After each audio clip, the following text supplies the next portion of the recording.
Welcome to Fire Breathing Kittens, an actual play podcast. Each episode microplot is a complete adventure with a beginning and end that fits into an overarching macroplot of the whole season. Because they stand sturdily on their own, you can listen to these adventures in any order, and can skip any you don't enjoy.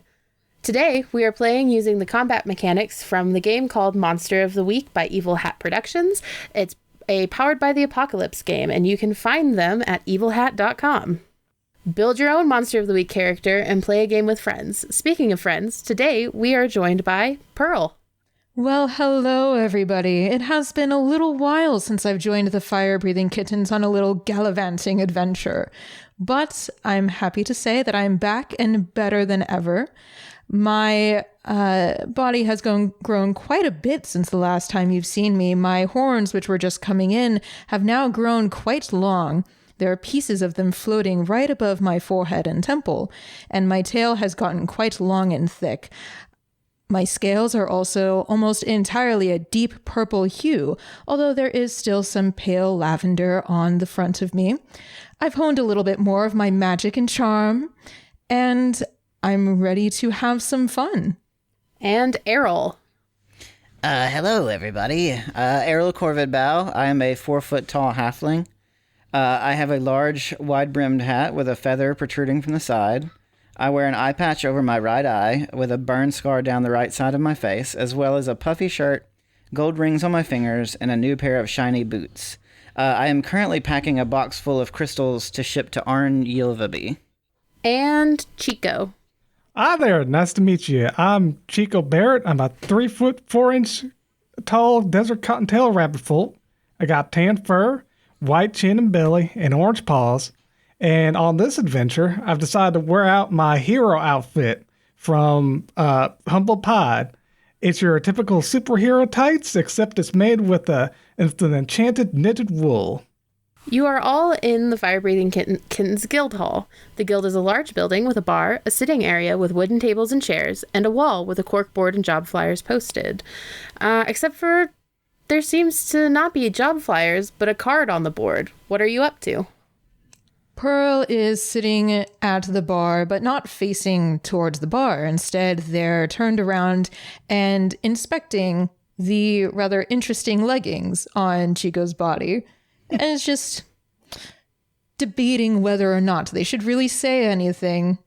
Oh, hey there. Nice to meet you. I see you looking at my outfit. Oh, you speak. I thought that you were somebody's pet. Excuse me. I think I'm somebody's pet. Well, I am a rabbit. I guess that makes sense. Nice to meet you. What's your name? Oh, my name is Pearl. It's so nice to meet you. What's your name? I'm Chico. I'm just, your typical farmer rabbit folk. Here doing typical farmer rabbit folk things. Interesting. There was another Chico that I met. Quite the vagrant, but on the up and up from last I heard. You don't happen to have any relation to him, do you? Oh, I know that person. I've never met him before, but Lothario's told me all about him. Oh, good. Well, I did want to ask about what you're wearing. I've traveled quite a lot, and I can't say I've really seen these types of leg wear before. Oh, well, this is a pretty snazzy little outfit. I realized it actually gives me a little bit of protection when I put it on. Got this from a vigilante hero out there, and can't remember the name of that place, but some backwoods out there. I got into quite a tussle and got my ass whooped, and then and then that vigilante was like, I'll take you on my wing and I'll have you become my assistant. And that was the last I ever saw him. What does the R stand for? Rabbit. You said that's it. You just stands there proud. Oh, hello. I almost didn't see you there. I'm Pearl, and you are? Errol Corvidbow at your service. I've heard a lot about you. My friend Lothario speaks highly of you. Oh, good. I haven't heard anything about you. Oh, I'm joking. I've heard so much. I was about to say, this is Errol. Errol's cheeks are turning red. He's embarrassed. He didn't know what to do with that one. Let's see what this card says. So, Errol, are you opening it?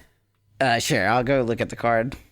As you pull it out, the envelope is plain, but it has some like crayon scribbles on it to address it to the Fire Breathing Kittens Guild. As you pull it open, a puff of confettied mushrooms fly out, and written in a child's handwriting and crayons, it says, "It's my birthday soon. Can you come visit, Fire Breathing Kittens? I know you haven't been to Hell Casino in a long time, and I really miss you guys, and it would be a lot of fun to have you there." And it's signed by Opie Whitespore.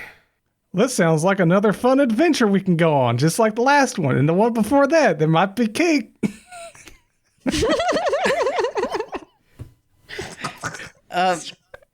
GM, you said confettied mushrooms. Are these mushrooms in the shape of confetti, or are they... It's confetti in the shape of mushrooms. How interesting. I'm just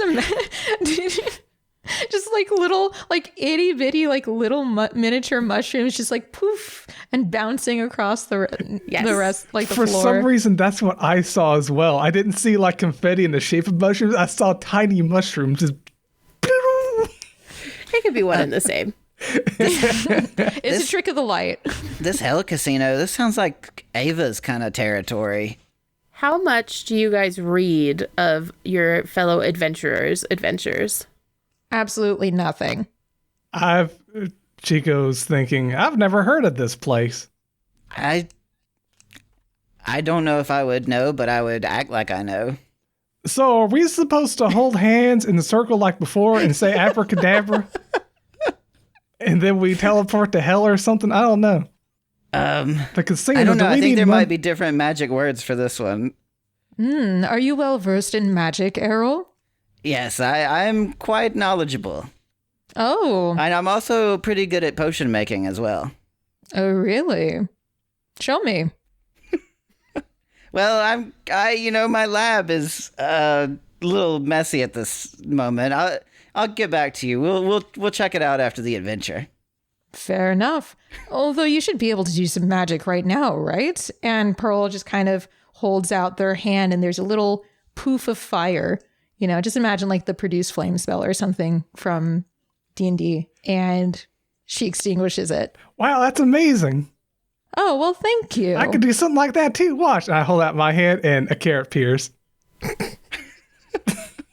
That's incredible. You just get sustenance whenever you want. Yeah, it's a carrot. He's so proud holding up. You could eat it.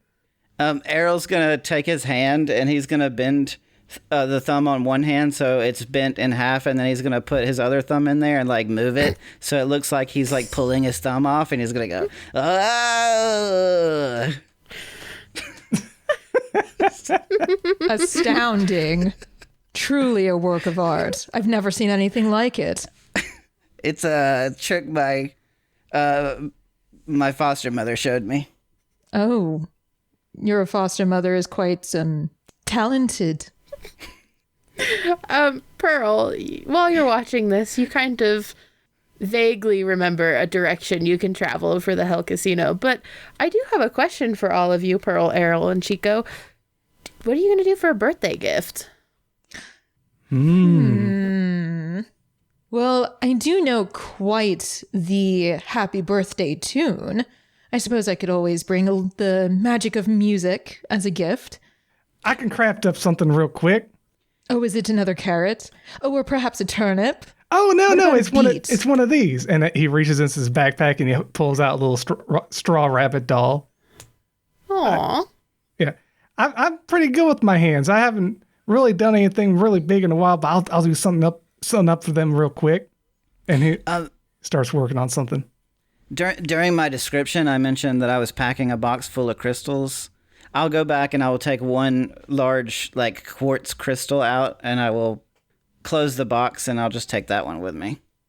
How big is this crystal?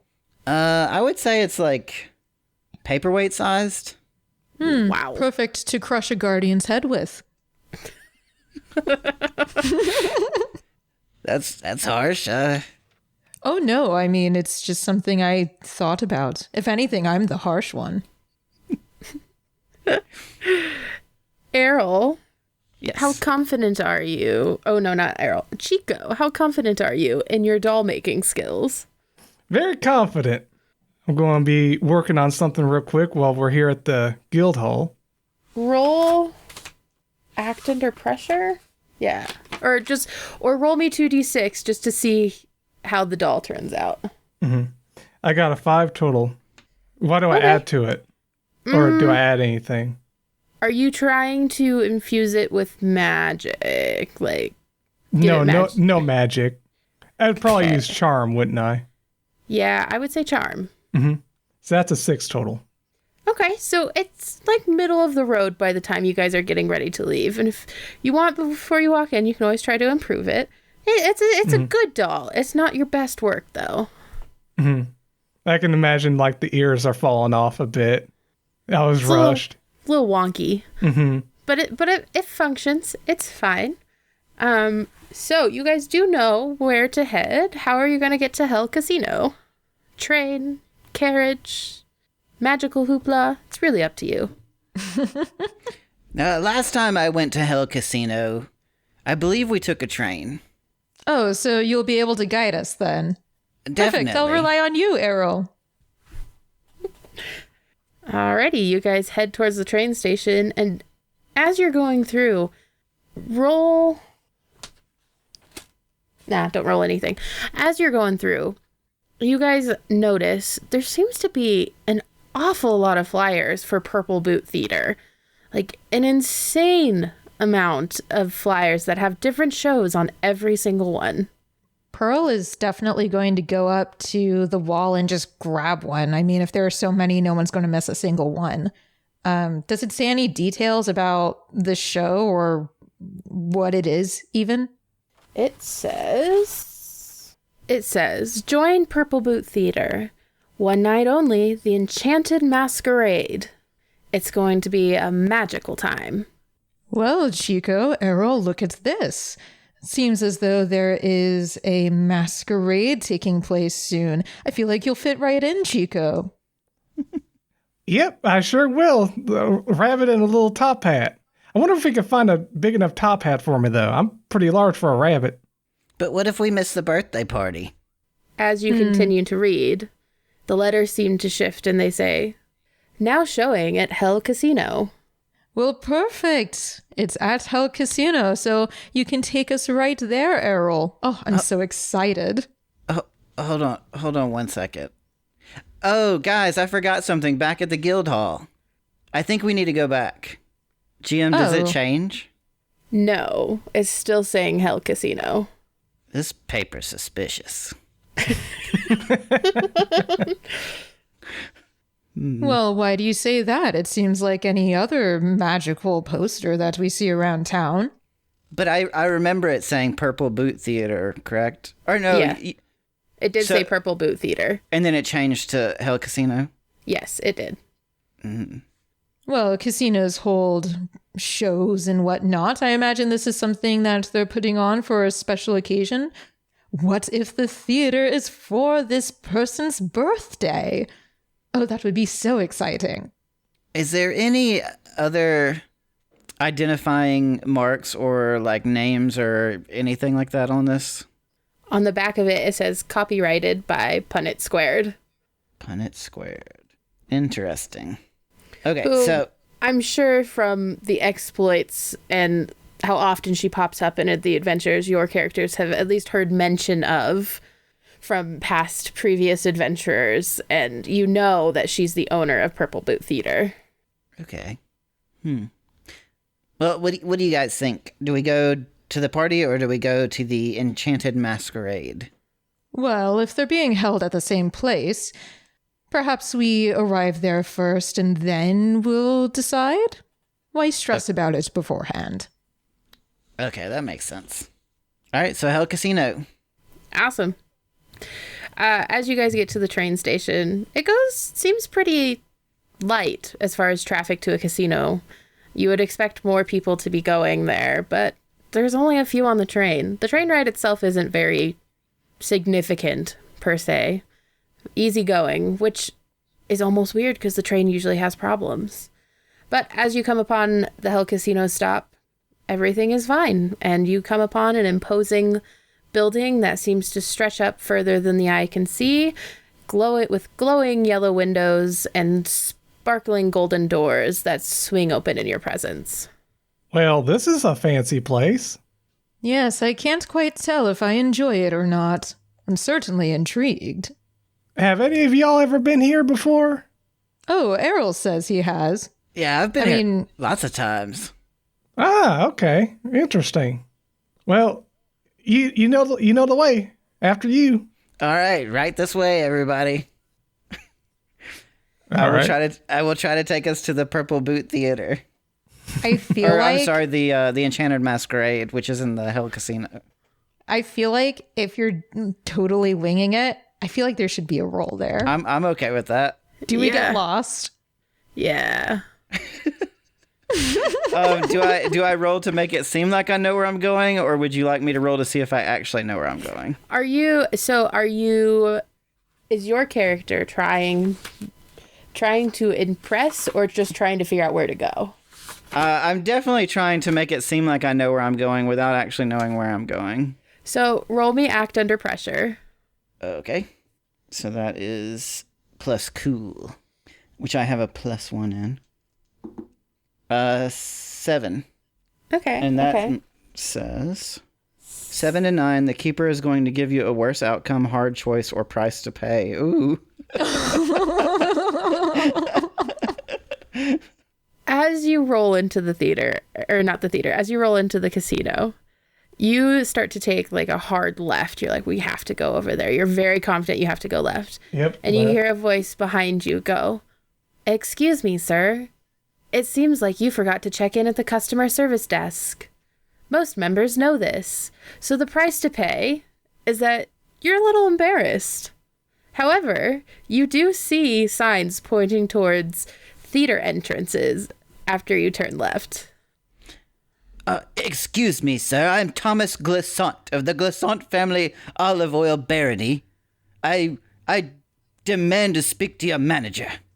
I would like to use manipulate someone. Okay, yeah. Pearl has just like the biggest like one, like, you know, like when the one eyebrow goes up and it's just like, okay, going that route, huh? Okay. So I have an ability called Grifter. It says when you're about to manipulate someone, you can ask the keeper, what will convince this person to do what I want? So that would be my question. How can I convince them to do what I want? By convincing them they're not serving the customer. They're not serving the customer. Yes, you've been in here a lot, and you know the customer service voice, who I'll describe in a little bit. They are very keen on customer service, and they feel like if they fail at that, then they will panic and do whatever you want. Ah, I see. So for manipulate, that's plus charm. Mm-hmm. So in that case, I'm going to say, I was supposed to have a VIP tour of the casino to meet me here in the lobby, and here you are accosting me, acting like I'm some ragamuffin off the street. Go ahead and roll. All right. I got a 7. Ugh, still not good. So on a 7 to 9, they'll do it, but only if you do something for them right now to show you mean it. So these customer service, as you all turn around, you see a glowing white, vaguely humanoid-shaped pattern of lights. They seem to be bouncing around in this human shape. And as you say the VIP experience, they kind of look at you and they tilt their head, and you understand that if they had a face, they would have been kind of confused. And they go, "Well, sir, you don't look like anyone on our list. Do you have a ticket or an invite of some sort or anything? I don't have any VIPs listed for today." I will brandish the flyer and I will say, we were invited by Punnett Squared. I don't know. At this point, Pearl like leans down to Chico. Pearl is pretty tall. They're like 6 foot or so. And they literally like, you know, that yoga pose where you just bend at the waist to touch your toes. That's how she gets down to Chico's level. And it's just like in his ear, I really don't think Errol knows what he's doing. Don't worry. He always knows what he's doing. Just roll with it. He's never you failed say so. me. He's never failed me. I've been with He's him a lot. never failed you. He helped me get out of my arranged marriage with my cousin. He could do anything. My. That, we're going to have to talk later. That sounds interesting. But if you can do that, I suppose I'll see where this goes. And Pearl goes straight back up again into like mountain pose and is just sitting there now. And if they had a bag of popcorn, they'd be eating it. As Pearl thinks of popcorn, another customer service light pops up next to them and goes, "Popcorn?" Oh, I like you. Oh, shucks. Can I get some too? Of course. And a slightly smaller one that's the same height as you. Chico pops up with a perfectly sized bag of popcorn and goes, "Popcorn?" Oh, perfect. Thank you. Yes, thank you. And I imagine that both Pearl and Chico are just like sitting there or standing there just like eating popcorn watching Errol now. See, it's like I told you. We are getting the VIP experience. You just got to believe it. Just gotta believe. So, Errol, as you brandish the flyer, the customer service lights kind of go dim for a second before they come back and they go, "Sir, we're not sure how to tell you this, but bringing in a flyer is not a VIP experience invite. Perhaps you have some other kind of invite signed by one of our employees or residents?" Errol is going to put some gold coins in his palm. He's gonna see if he can like grab their hand and place it in their hand, and then he's gonna say, "Look, I don't know what's going on. I'm just trying to impress my friends. Could you find us a nice place to sit or something?" The coins fall through the light's hands because it is just light and hit the counter, which Oh my god. you do notice though as you approach the counter, like a little stool came out for you, so you are at least at the counter height. And as the coins fall, the lights kind of look and say, "Well, if you're here to watch the show, it's right through there." And they point towards some doors that have a sign that say the show title and presented by Purple Boot Theater. And they're, kind of roped off. And she continues and she says, "You could always go up the elevator to the bar. Our bartender is quite good. Are you satisfied with your help today, or can I help you with anything more?" And the coins, while she's saying this, are like doing the spin, wobble, wobble until they finally like to the counter. Oh, and it's long and excruciating, isn't it? Like they won't stop making noise. Without skipping a beat, I'm just gonna say, excellent service as always. Thank you so much. I see our destination is right up ahead. Pearl will bend at the waist again to go and just like whisper to Errol with popcorn in her mouth, "I really would have just shown the card with the mushrooms. I don't really know why he decided to give coins to an incorporeal being." It's all in the plan. You have much faith in this little man. I do. It's admirable. Very admirable. I think we're all getting along real fine. We're going to have a lot of fun here, aren't we? I'm looking around this place. Looking up, I'm guessing we're in a lobby and it's got like really high walls going up. You mentioned an elevator, so I just imagined an elevator somewhere just looking grand. Yes, it's actually right in front of you, glowing with gold accents as well. Like the opulence of this place is obnoxious. It's of somebody who had way too much money that they wanted to spend. Yeah, and I'm sure this popcorn's just got way too much butter. It's just like it's the best, probably. Yeah. Ooh, yeah. Chico's just enjoying himself again. It's another one of those adventures. And all this is happening while he's wearing that stupid superhero tights. He just looks like he's in pajamas. Eating his popcorn. Does out of curiosity, does Chico like carrots in his popcorn? Like carrots in my popcorn? Not really. He wouldn't even think of that. Why were you thinking of there being little bits of carrots in it? Because that's what he likes? Yeah, I mean, he is a rabbit. So yeah, you gotta ask. Mm-hmm. Gotta ask. Yeah, I can imagine that being in there. Like it being specifically targeted towards him, like carrot flavoring. Yeah. Yes. That's perfect. Chica knows as soon as you say that, Chica just happens to notice like, ooh, they knew exactly what I would like. This is interesting. Continues munching. So, Errol, what do you do after the customer service agent is still just staring at you like, okay, go on. I'll just walk off and follow the sign and just act like nothing bad happened. So Pearl walks next to you, but still does the stupid bending thing at the hips as she walks next to you and just says in kind of like, a low tone, so what was that? I was just trying to impress you guys. I have no idea what I'm doing. Oh, I'm so glad you finally admit it. When someone is honest with themselves, they just find new meaning in everything and they get more comfortable with themselves. I'm so glad you admitted that so soon. I really thought I would have to, prickle you for the entire adventure.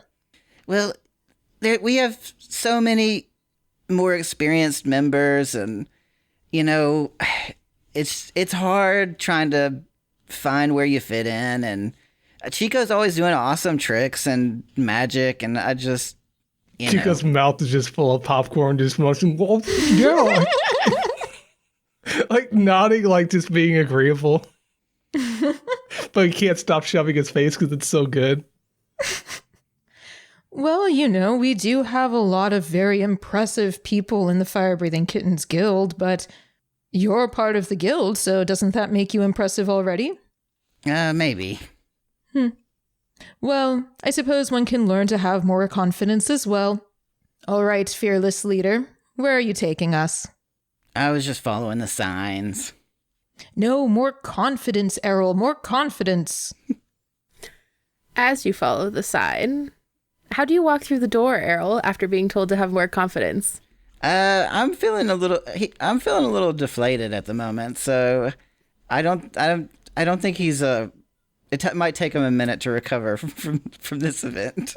And is he going through the theater doors or up the elevator? The theater doors, because that's where the elevator was for the bar, right? Mm-hmm. Yes. So that's where I would go, is to the theater doors first. So as you walk through the theater doors, the lights are completely up in the audience in the house of the theater. And sitting at the front, you see a few people.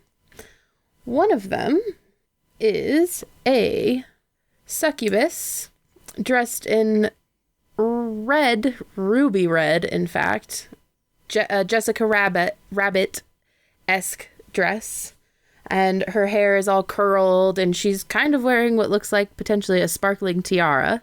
Another person is kind of kneeled down next to her, and he is a succubus. He's 6 feet tall. His hair color is electric blue. He has tan skin and bright eyes, but more impressively are the dark blue wings that are kind of flapping out behind him. And a third person is sitting in the front seat crying, and he's not very tall, and he has pointed ears, and his hair is red, and his skin is pale, and you can't see his eyes, but he is wearing overalls and a red shirt, and he is a-bawling. I feel like we stumbled into something rather sensitive. Errol, Chico, do one of you know how to eavesdrop? I'd love to know what they're talking about. Let me think for a second. Well, Errol, you're good at sneaking too, right? I could do it sometimes. Well, why don't you do that thing that Pearl was talking about, that confidence thing? Yeah, that word, and you can go out and do it. I'm still here, and I still got some popcorn left.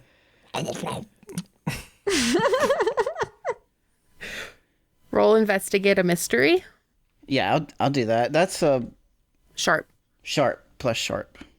And just so our listeners know, this DM, if you haven't listened to some of my previous episodes, does play a little bit of Calvin ball with the rules. So don't add us, but give us a review. So I got an 8.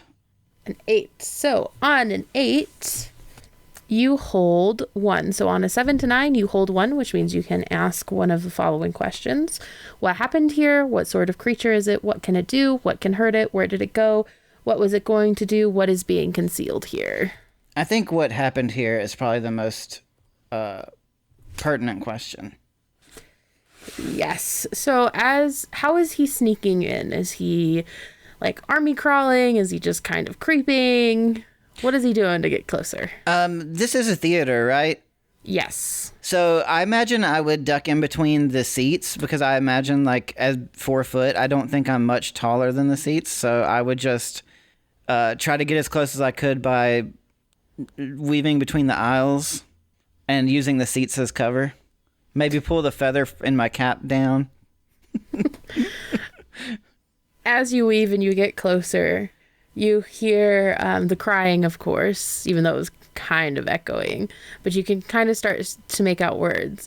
And the little elf child goes, I thought they would come, and they haven't come, and I just wanted friends here, and the Miss Punnett isn't here anymore, and it's just the worst birthday ever. And the little kid and the two that are in front of the little kids, the one with the blue wing goes, hey, little dude, like, I'm sure they'll come. I'm sure people will come for your birthday.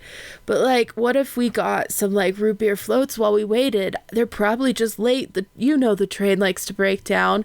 And the woman goes, darling, don't let anyone else get you down. You have to make your own happiness. Perhaps we do your own performance. I'm sure Punnett is trying to get here. It can't be her fault that they're gone. Errol at this point will pop out and go over directly to the child and say, excuse me, I happen to find this magical rock.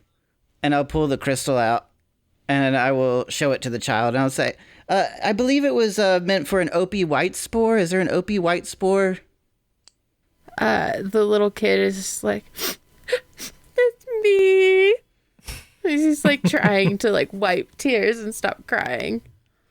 This is a magic crystal dug from the olive oil farms outside of Glissant Family Farms. They wanted to give it to you as a birthday present. He kind of regards you for a second, and the tears have stopped. Just for a second, and then he goes, but I don't even like olive oil. I knew it. The dumb kid. I love it. And the man that's in front of him, the woman is trying not to laugh. She has covered her mouth and has turned away. And the succubus that's in front of him goes, hey, little dude, it's not olive oil. It's like a magic rock thingy. I'm thinking, and he's like looking at you like, it's a magic rock, right? Like, it's not olive oil, right? It is actually an olive oil repellent stone. Hearing that, little kid perks up and he goes, really? Cause I only like mushroom oil, and I really, really hate olive oil. No olive oil was used in the making of this crystal.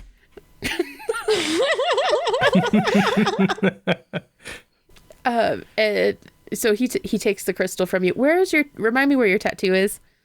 For Errol, it would be on his upper arm, but he usually keeps his sleeves rolled up, but on his upper arm in case he wants to like cover it.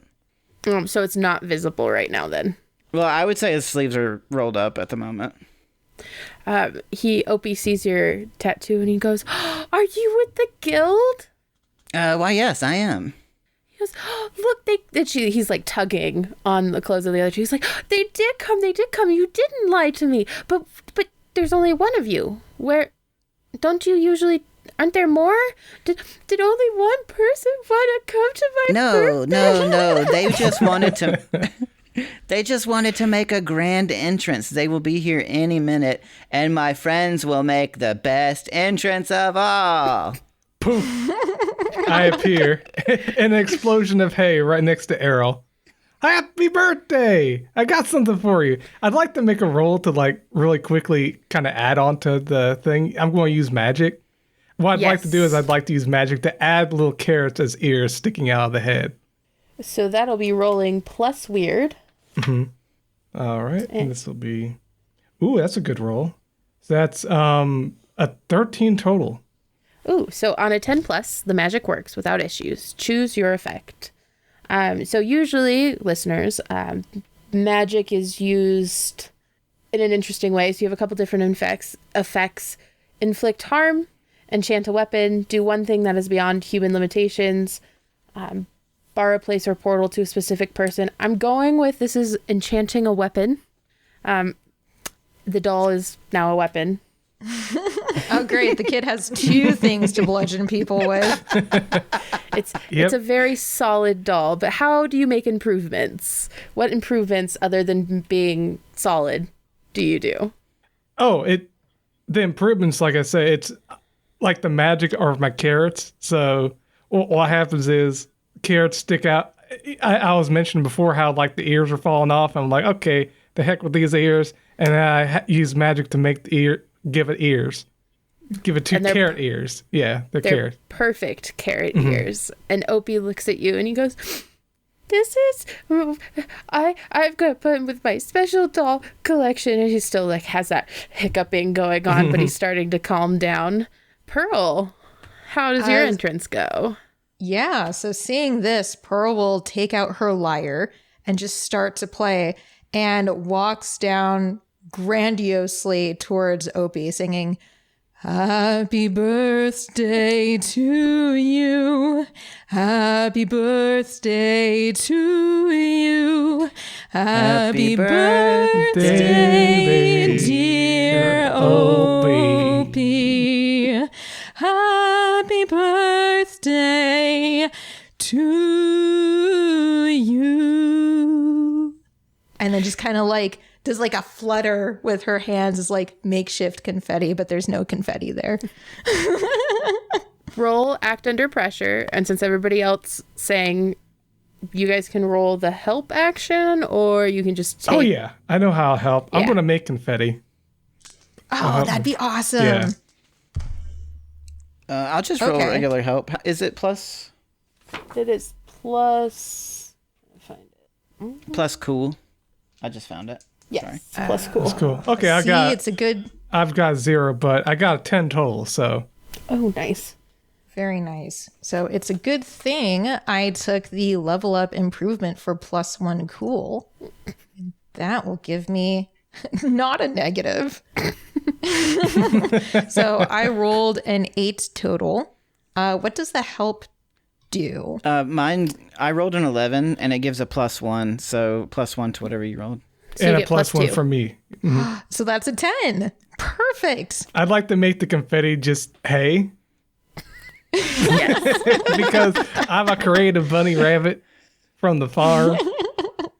And did you just help out via singing, Errol? I also did an interpretive dance.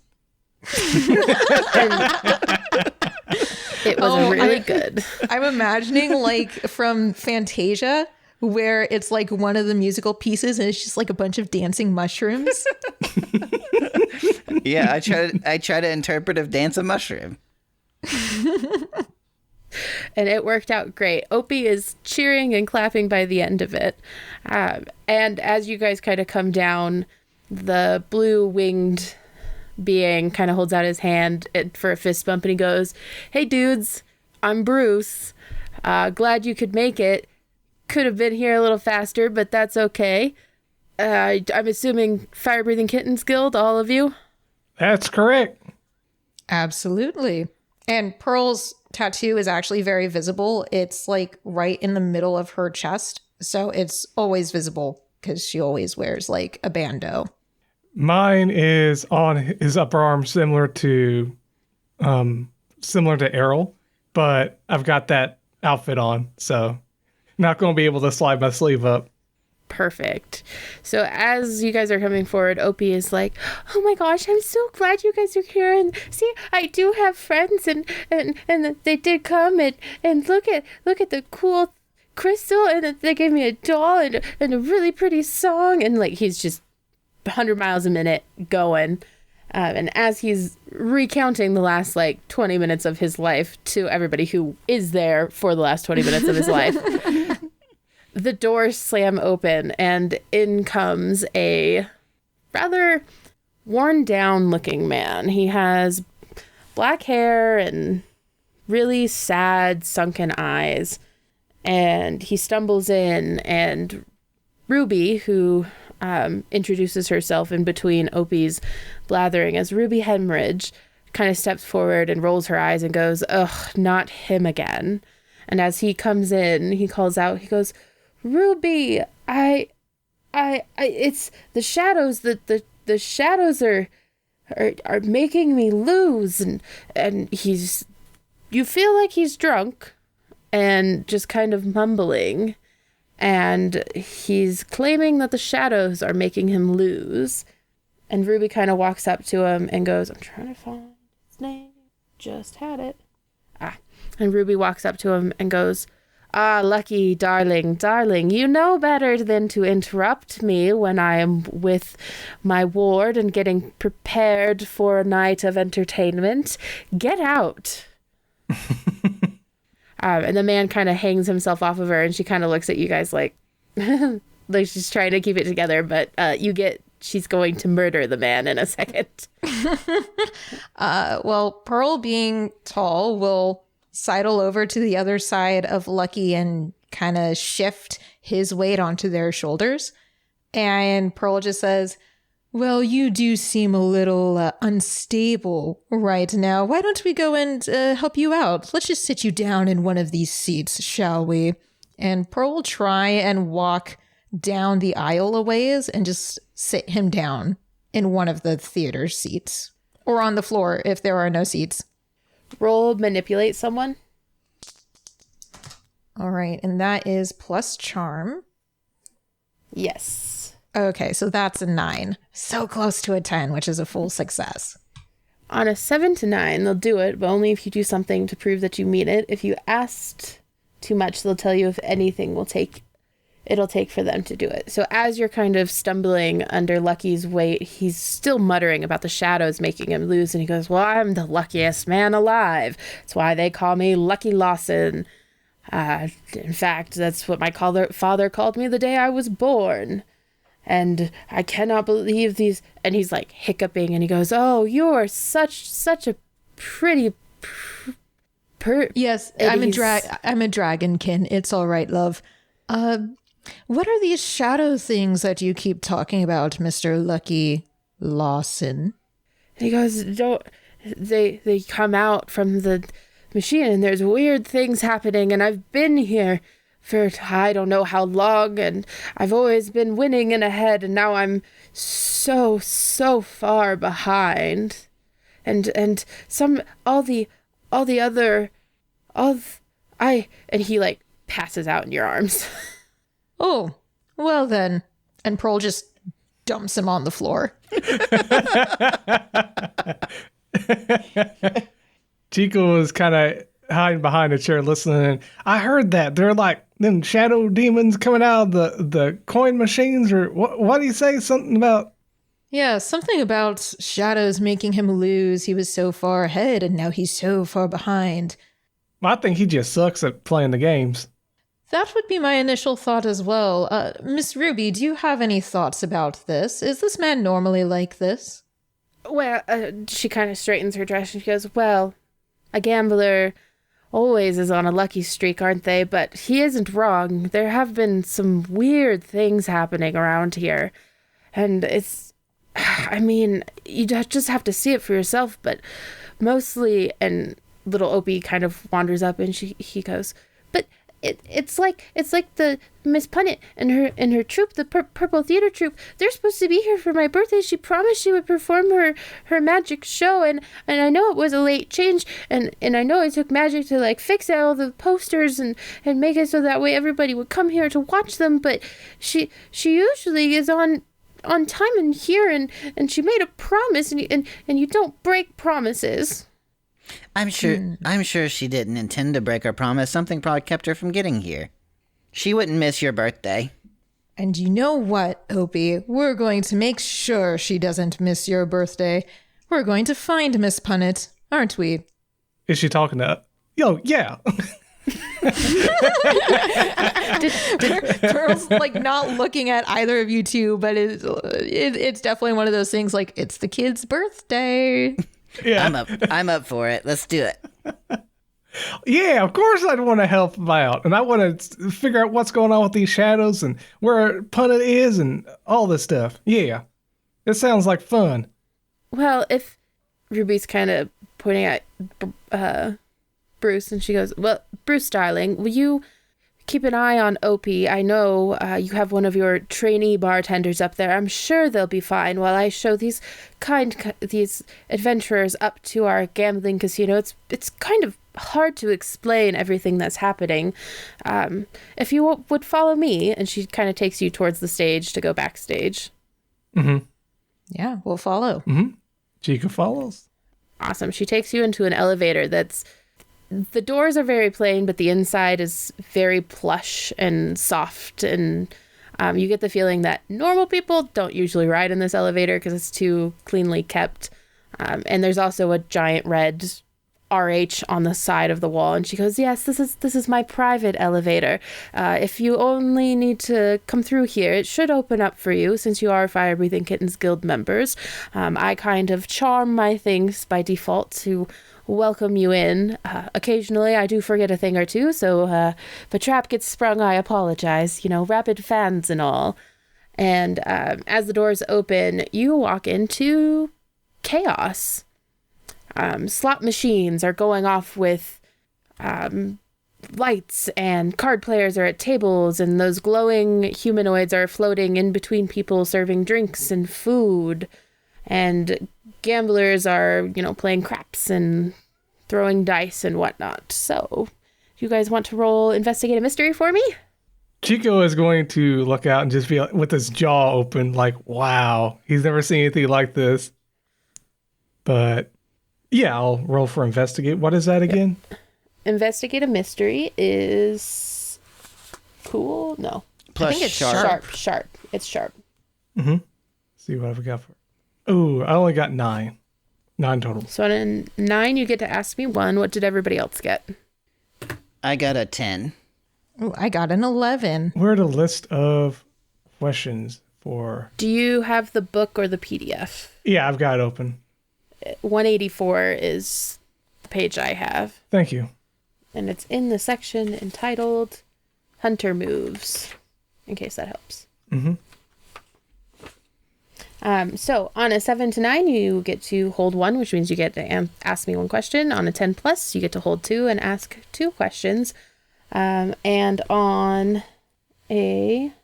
Oh, nope. So if you guys decide that you would like to hold on to some questions for the future, you can definitely do that as well. You don't have to use all of your questions all at once. And I am happy to kind of mix questions up. So the general gist of the questions are: what happened here? What sort of creature is it? What can it do? What can hurt it? Where did it go? What was it going to do? What is being concealed here? Mm-hmm. So I've essentially got a question on hold to ask later. Perfect. Okay. I will hold 1. Since I rolled an 11, I get to. So I'll hold 1 and I'll ask 1 now. Oh, shoot. I would like to ask, what is being concealed here? Ooh, okay. So that is going to be your question. And then Errol, what is your question before I start describing things? Well, we already know that there's some sort of shadow, or potentially some sort of shadow, unless that guy just was making stuff up. So I'm going to say, what sort of creature is it in relation to the shadows? Okay. So as you kind of watch and wander around, Ruby at some point gets separated from you all, from all of her fans, and she's signing stuff, and she just waves you off and says, go on, investigate, you'll be fine. And then she turns back to her fans and goes, oh darlings, and she's obviously fanning the fire a little bit. You notice a couple of things. You notice that the slot machines seem to be putting out consecutive jackpots randomly, whereas usually with your experience in casinos and life, you wouldn't expect them to. And you, Errol, you notice that, because Pearl, yours was what happened here? What is being concealed or what is being concealed, right. So as you're seeing all these things happen, you kind of float through the poker tables, and it seems like there's card players that have impossible hands as you're looking at, like, there's 10 aces on the table, and there's not 10 aces in a deck. And there also seems to be gamblers that stare off into the distance and then gamble on color for the craps table and seem to be winning. And the more you look, the more you start noticing the small tendrils of shadow that seem to be coming out of the machines and the floor, whispering in the ears of the gamblers. And Errol, you kind of get a real weird magic vibe off of these. They seem to almost be, they're incorporeal, but they're almost a magic that has to do with time. Like, you don't understand why, but you are getting a very strong time magic vibe off of them. After rounding the casino, Pearl will pull Chico and Errol aside and huddle up. Did anybody else notice the shadows? I definitely thought that lucky man was making it all up, but I saw them. Yes, in fact, Pearl, they seem to be affecting time in some weird, strange way. I can tell that they are affecting the way time passes for these gamblers. How do we play a game? Chico's just completely out of it. Chico, that's brilliant. If we play a game, then perhaps we will feel the effects of this shadow and get more insight. You're so smart. What? I wasn't paying attention. I was looking at them pretty cards over there, looking at everyone with all the cards. What do they mean what are all those little symbols mean? He's never really seen any playing cards like that. Never mind. But yeah, let's go play a game. As you say that, a glowing person pops up beside you, and she has a tray, and she says, oh, it seems that you want to join in on the gambling. I thought you were here for theater. But if you would like, you can always put gold on one of our membership cards, and then you don't have to worry about keeping your gold balance tracked. Oh, here you go. I take out like a handful of gold coins and a handful of hands. You can have this, and just drops it. Just clinks onto the ground. As they drop and they hit the ground, a light kind of flashes up, and in the tray on her that she's carrying flashes a golden card. And she goes, thank you for your business. And she turns to the next two and says, would you like to gamble as well? Sure, I'll give it a shot. Wait, I suppose I will as well. Did the light being pick up the coins? Nope, they just sunk into the floor. Oh, they sunk. Ooh, that's unnerving. I just imagine them just like dark energy. This is a hell casino. That's actually a good point. Were there dark tendrils that seemed to... Nope, it was the flashing gold light, and the customer service light kind of sees you guys looking, and she goes, well, we used to have people gamble with their souls, but unfortunately, they're in short supply, and we've also been made aware that it's a moral and ethical non-starter, so we've switched to coins, and unfortunately, we can't hold coins, so we have charmed our entire place to be our bank. So rest assured, you will not sink into the floor. I'd love to know how this ran on souls. What kind of economy is that? Do you guys take confidence as currency? Because I think Errol here has a lot of confidence. Right, Errol? Just looks at him, smile. I think Errol already paid, seeing as how deflated his ego is. I started this adventure with a lot of confidence.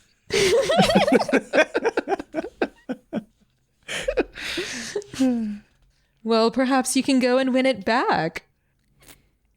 So That's a great idea. I think only one of us should try at a time, though. I don't think we should all go just pumping money into these things. Or we can all join the same game of cards and rig the game so that at least one of us wins and we split the winnings amongst ourselves. I don't think you're supposed to say that out loud. The customer service droid just kind of freezes and goes, "We do not allow cheating in our casino. Please, if you would like to play, we will take your down payment now for a card." What's a down payment? Don't worry about it. You gave it already. I'll give some gold for a card.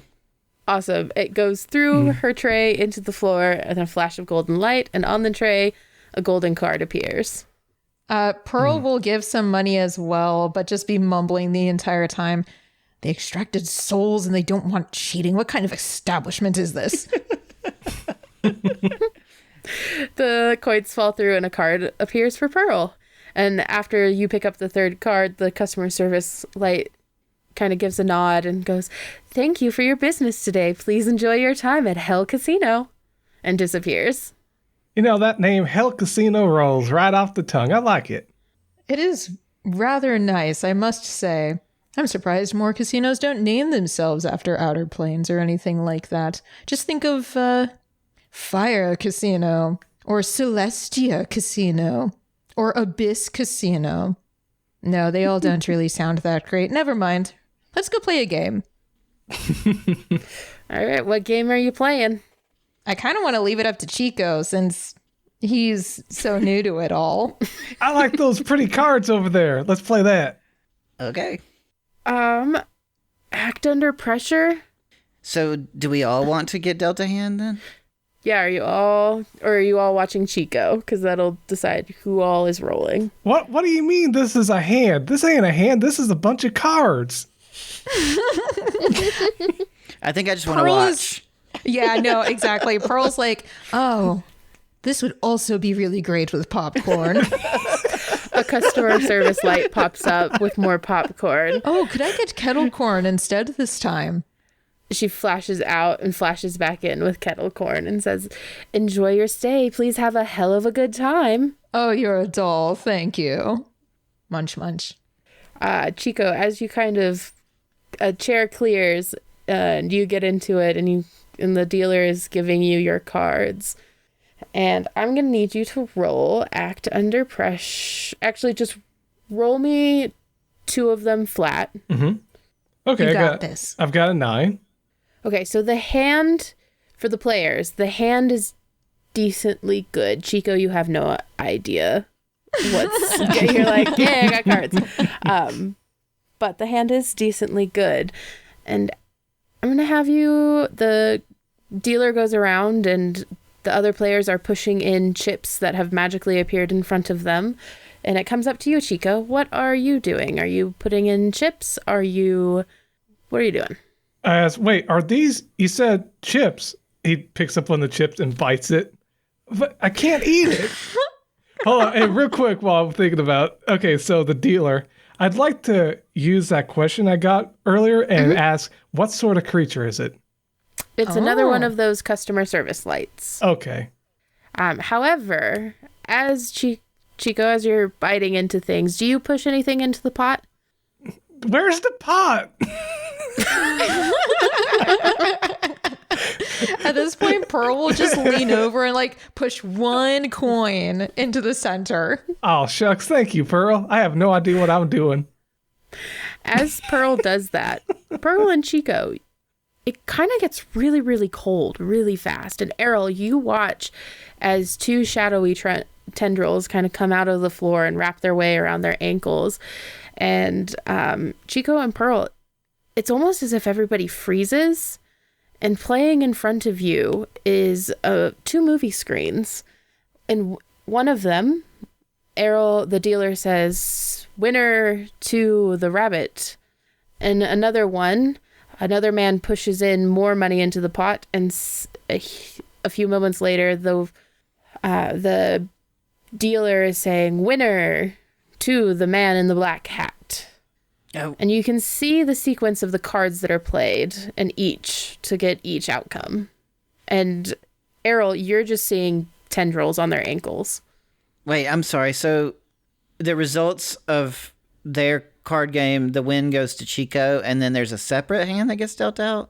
So there are two. So you're not seeing any of this, Errol. You're just seeing a shadow on their ankles. Okay. But for the two that are sitting there, I'll clarify. There's two screens flashing in front of your face. One of them shows a sequence of plays to where Chico wins. One of them shows a sequence of plays to where the other guy wins. Huh. Interesting. So on that screen, I make that decision and then I win? I definitely want to do that. I would like to use this opportunity to use the one hold I had from my past investigation. So I would like to ask the question. Save me. Oh. If there's some kind of question that you want to ask that's not in the list, just ask it and we can relate it back at some point. Okay. Yeah, because the questions on the list are really general, and what I would like to ask is a sub question of what can it do, I guess. So it's like, yes. I would like more specifically, how is it doing this? As you're thinking about it, because Chico is more involved in the actual winning of things, and you have a chance to just think, you realize you're really cold and you're feeling kind of tired. And it's almost like energy is getting siphoned off of you. And had you not been with Chico, you don't think a normal person would have noticed it. And you think it's just because there's two of you there that you're noticing it. Okay. I would like to use my, because I rolled a 10 plus also, so I would have had a hold. I would like to ask my second question as well, which would, I'm not sure which general one it fits in with either, but I'm just going to ask you. It would be, is there anybody here who is gambling but is unaffected amongst the groups of people? Like, is there anybody who's been frequently gambling since I've been here that is not being touched by the black tendrils? That's a good question. There is not. Everybody, I mean, the light beings aren't being touched, but everybody who's gambling, at some point, a shadow comes out and touches them. Even if their feet are like up off of the floor? Yes, it'll either come out of the floor or out of the machine they're playing, out of their chair. Okay. So do I win? So as you guys kind of come out of that vision, and Pearl, your finger's still on the coin as you finish pushing it in. Chico, which outcome do you follow? Act under pressure for whichever one, if you're going to try to win. I'm going to try to win, for sure. So act under pressure. Yep, to see if you can actually follow. And that's cool, right? Mm-hmm. Oh, I got max. I rolled 12 with that, so. Ooh. And then I got. There's special things that happen with that. Mm-hmm. Ooh. It's 0, but. Or I got 0 cool, but, like I said, maximum. Yes. So on a 12 plus, you set out to what you want to do. I thought there was something else, but I guess there's not. So you follow it perfectly. The plans were laid out in front of you, and you do everything perfectly, even though you still have no idea what's going on. You're just copying the movements that you saw in the little sequence. Mm-hmm. And eventually the dealer turns to you and says, "Winner to the rabbit," and pushes a bunch of money in front of you, which glows gold, disappears, and your card reappears in front of you. Oh, shucks. So I guess it's some kind of magic that puts the gold coins in this card here that I can spend on more money until I lose it all? That sounds like fun. I want to keep going. Chico, maybe we can rendezvous for a second. Talk about your great win and all of that before we move on to the next one. Oh, yeah. I'll tell you everything that happened. So there were these and we get pulled over to the side so you can tell them what you need to tell them. Yeah, exactly. I figure we both just relay what we experienced over to you, Errol. So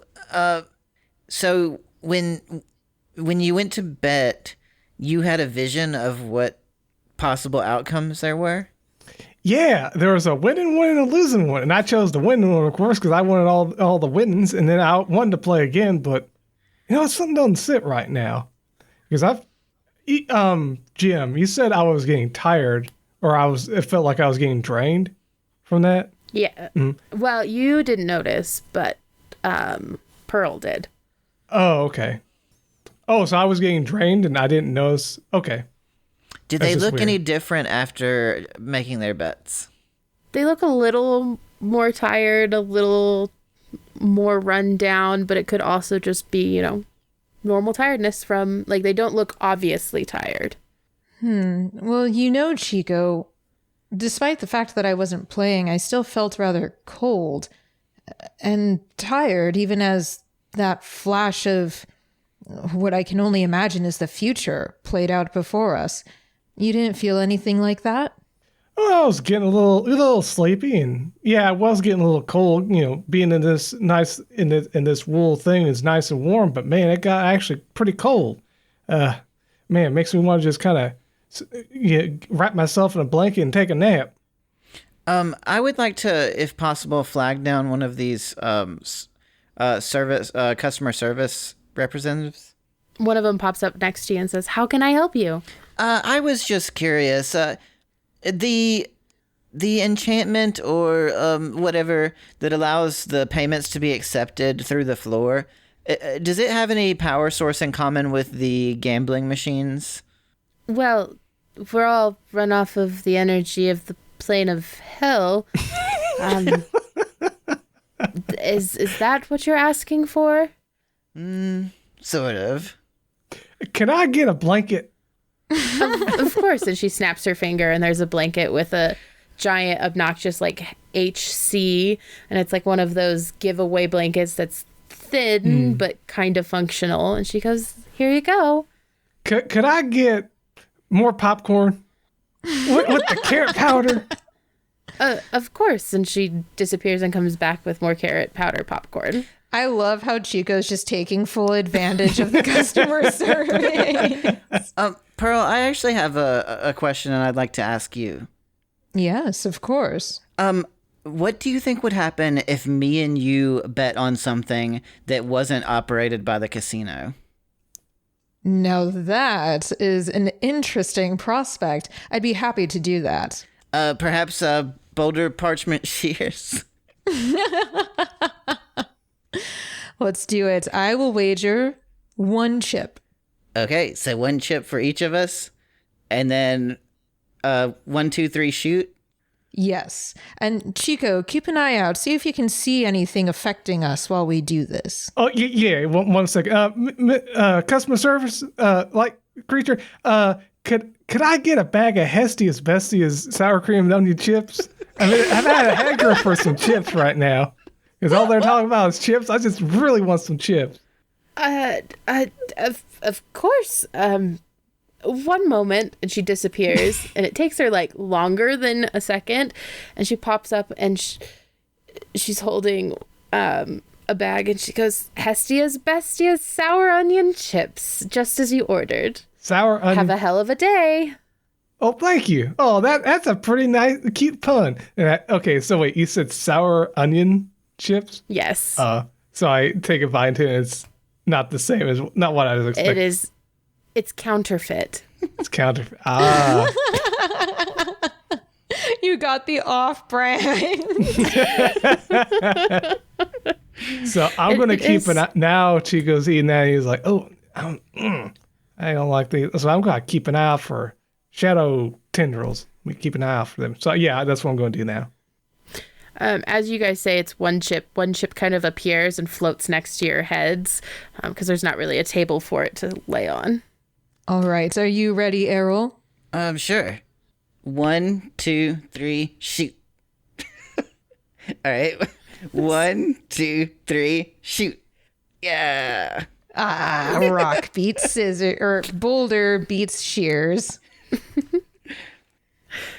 As you guys are finishing the transaction, some shadows do reach up across your ankles, but it seems like they're not quite sure what to do. As you're watching Chico, they're kind of wandering in a way, if shadows could wander. And they don't quite attach, but you guys do kind of get a little bit of a cold feeling. I kind of slowly hop up towards them, not trying to get their attention, my compatriots, but I just kind of go up to the shadow and say, hey, can you understand what I'm saying? They disappear. They're just poof, gone. All righty then. So they understand. Look up at Pearl. I just right underneath her, like around her ankles. So they're the weird shadow tendril things. And when I said, "Hey, how are you?" they disappeared. Oh, they're shy. But they did appear when we were betting, just not on casino machines or on casino tables. I'm not really sure. They were kind of acting like they were thinking about it, like they were thinking about wrapping around you, but they were kind of waiting. So it's not the location, because I feel like if it were just this specific place, then it would have affected it. I think it has to be tied to whatever deals with the actual giving of the bets. Because think of it this way. The tables and the machines are essentially pathways for money, whatever is being bet, to be transacted. And what we saw, Chico and I, were all about how one person could win it all. And when you win at a casino, you keep gambling. And you want to gamble at that casino. So perhaps this is something new that's been implemented, or perhaps a corruption in the system. I'm not entirely sure. I don't know, it's just a hunch. But why would the casino want you to keep winning if they keep losing money? Wait a minute. And it kind of connects to Chico. What if they're trying to collect souls and they're trying to distract you? I don't know. And as Chico says that, a yell sounds out across the gambling hall, and a hooded figure runs through, pushing its way, like not caring, knocking over chairs, people, whatever there is. And you hear calling out behind him in Lucky's voice, and he goes, "He stole my card! Get him!" And with that, we're going to go to break. I do believe we have a review. Yes, that is correct. We have a review. It was written by Jack Dawson 97. He says, "My favorite game this season was Water Rising. The episode could have used more icebergs, though. There are so many fun characters, I can't decide on a favorite. If you would like to have your review read on air, please leave us a review on iTunes or wherever you get your podcasts." So today we were joined by Pearl. The plot thickens. Errol. This is interesting. And Chico. I'm actually starting to get kind of acquired taste for these sour onion chips. Be back soon. Bye. Bye, everyone.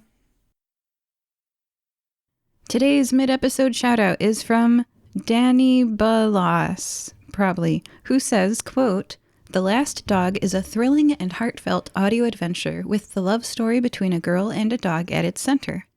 In an apocalyptic future, climate change and overconsumption have made our planet a very different place. The seas have risen, resources are scarce, and animals have disappeared off the face of the earth. Most people believe they never existed at all. 12-year-old Iowa Chapman is not most people, and when she's rescued by what might be the last remaining dog, she realizes the responsibility she has to keep this amazing creature safe. Pursued by the evil regulators, Iowa and Doggo set off on a journey in search of Haven, a legendary island where some believe animals might still be living." End quote. You can arrange for us to read your shout-out at firebreathingkittenspodcast.com. We also have books for you available on Amazon.com, paperback, ebook, hardcover, and audiobooks available on audible.com. Just search for Fire Breathing Kittens Podcast. We don't pay to advertise our show, so the only way we can grow is if you tell somebody about us. Is there an episode that would make someone you know smile? Tell them about it. Thank you. Welcome back to Fire Breathing Kittens. Today we are joined by Chico. Well, hi there. Nice to meet you again. I'm back. I'm ready to figure out what's going on with that chase happening right now. Pearl. I feel a hankering for popcorn for some reason. And Errol. I ain't afraid of no shadows. As where we left off, a hooded figure was running through the crowd at you while our lovely friend, Lucky, was screaming after him. The hooded figure runs closer to y'all and doesn't look like they're stopping. What do you do? If anything. You don't have to do anything. I've got an idea. I'm going to put up a wall. I'm going to cast a Alrighty. spell to put up a wall of corn. This place is magical. I can do it. Okay, read out what exactly you're doing from your playbook, because this is one of your moves, correct? Yes, this is. So with my spells, I've gone with the spell slinger class. One of my spells is wall, which I make a 1 harm magical barrier. Close, or wait. Oh, it either deals harm or it creates armor. Okay. Well, I'm still going to put this up anyway, and then I'm going to also add force to it, which is the corn, and it's going to add +1 to armor because it's a wall. So that's what I'm going to be casting. That's going to be 2d6 plus 3 with my magic. So, is this the use magic roll for you? Is this falling under a use magic roll for you? When you use these spells, oh, it's a kick some ass roll. Okay, kick some ass. Okay, awesome. In that case, I would like to use a move by Pearl from their spooktacular background. It's called Pay It Backward. Give yourself or someone else an advantage on any roll. So I'm going to give advantage to Chico. Roll 3 dice and select the best 2 for the result. Whenever I do this, the keeper gains 1 hold. So keeper, that hold may be spent on any hunter, but usually me. To give any hunter a disadvantage, roll 3 dice and select the worst 2 instead. Okay, cool. Go for it. I'm going to go ahead and roll my 3d6. Okay, I got 5, 3, and 3, so I take the 5 and 3. That's 8, and then I add 3, so that's 11 total. Awesome. What does it say for your wall? Is there anything specific? It grants 2 armor. I'm doing it roleplay wise to stop him in his tracks, and if he goes to attack, at the very least, I have +2 armor. Perfect. Your wall of corn erupts from the floor. And the hooded figure, with some weirdly uncanny grace, it almost seems acrobatic in nature, hits the corn, but doesn't hit it hard enough to be entrapped, and spins and starts running in a different direction. However, you notice on the floor from where they ran off is a envelope, and you could still try to catch them if you would like. I would like to try and tail them. Like, stay within visible, like, sight range, but not directly, like, I'm not trying to tackle them. And while you're doing that, I'm going to check that envelope. Pearl, what are you doing with the chaos? I ask for another bag of popcorn. Awesome. Any specific flavor requests? Just plain salt and pepper this time. A golden figure pops up and says, "Salt and pepper popcorn?" Why, yes, thank you. And they will take it. And at the same time, I just remembered that I had this item, which might be useful. Pearl will take out from their cardigan pocket a pair of sunglasses. They are, like, the lenses are completely black, but the frame is completely white. And these are ghost shades, sunglasses that can see into the spirit world. It seems darker than usual, obviously. And so as Pearl starts eating the popcorn, they'll also put those glasses on and see what's around, if anything. Okay, we will resolve that in a second. As far as tailing them goes,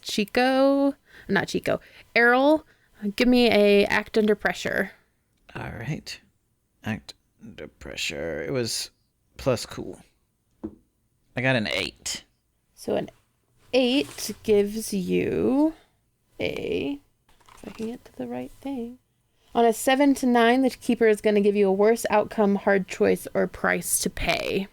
So you see this figure take off, and they seem to go through a panel behind a plant. So your choice is this. You can follow them, but your friends won't know where you've gone, or you can not and just let them escape. I'm gonna follow. Awesome. You disappear into the panel and down a slide. Back to Pearl. You look around with your shades, and in the ensuing chaos, you do seem to notice that there are some spirits hanging around, and they all seem to be trying to gamble, and they all are very faded. What is Pearl's experience with, like, the hell realm and the spirit realm? I would say that Pearl knows a little bit, but mostly through lore. So traditionally, Pearl is a bard and collects stories. And so probably anyone from hell or who has family in hell in Nicomoy or surrounding towns, she probably would have asked about that. So I guess I would say it's not book knowledge about hell. It's more of like, you know, generational knowledge or stories that people tell. So you pull up a memory from, in fact, someone from your past as you're thinking, Erebus.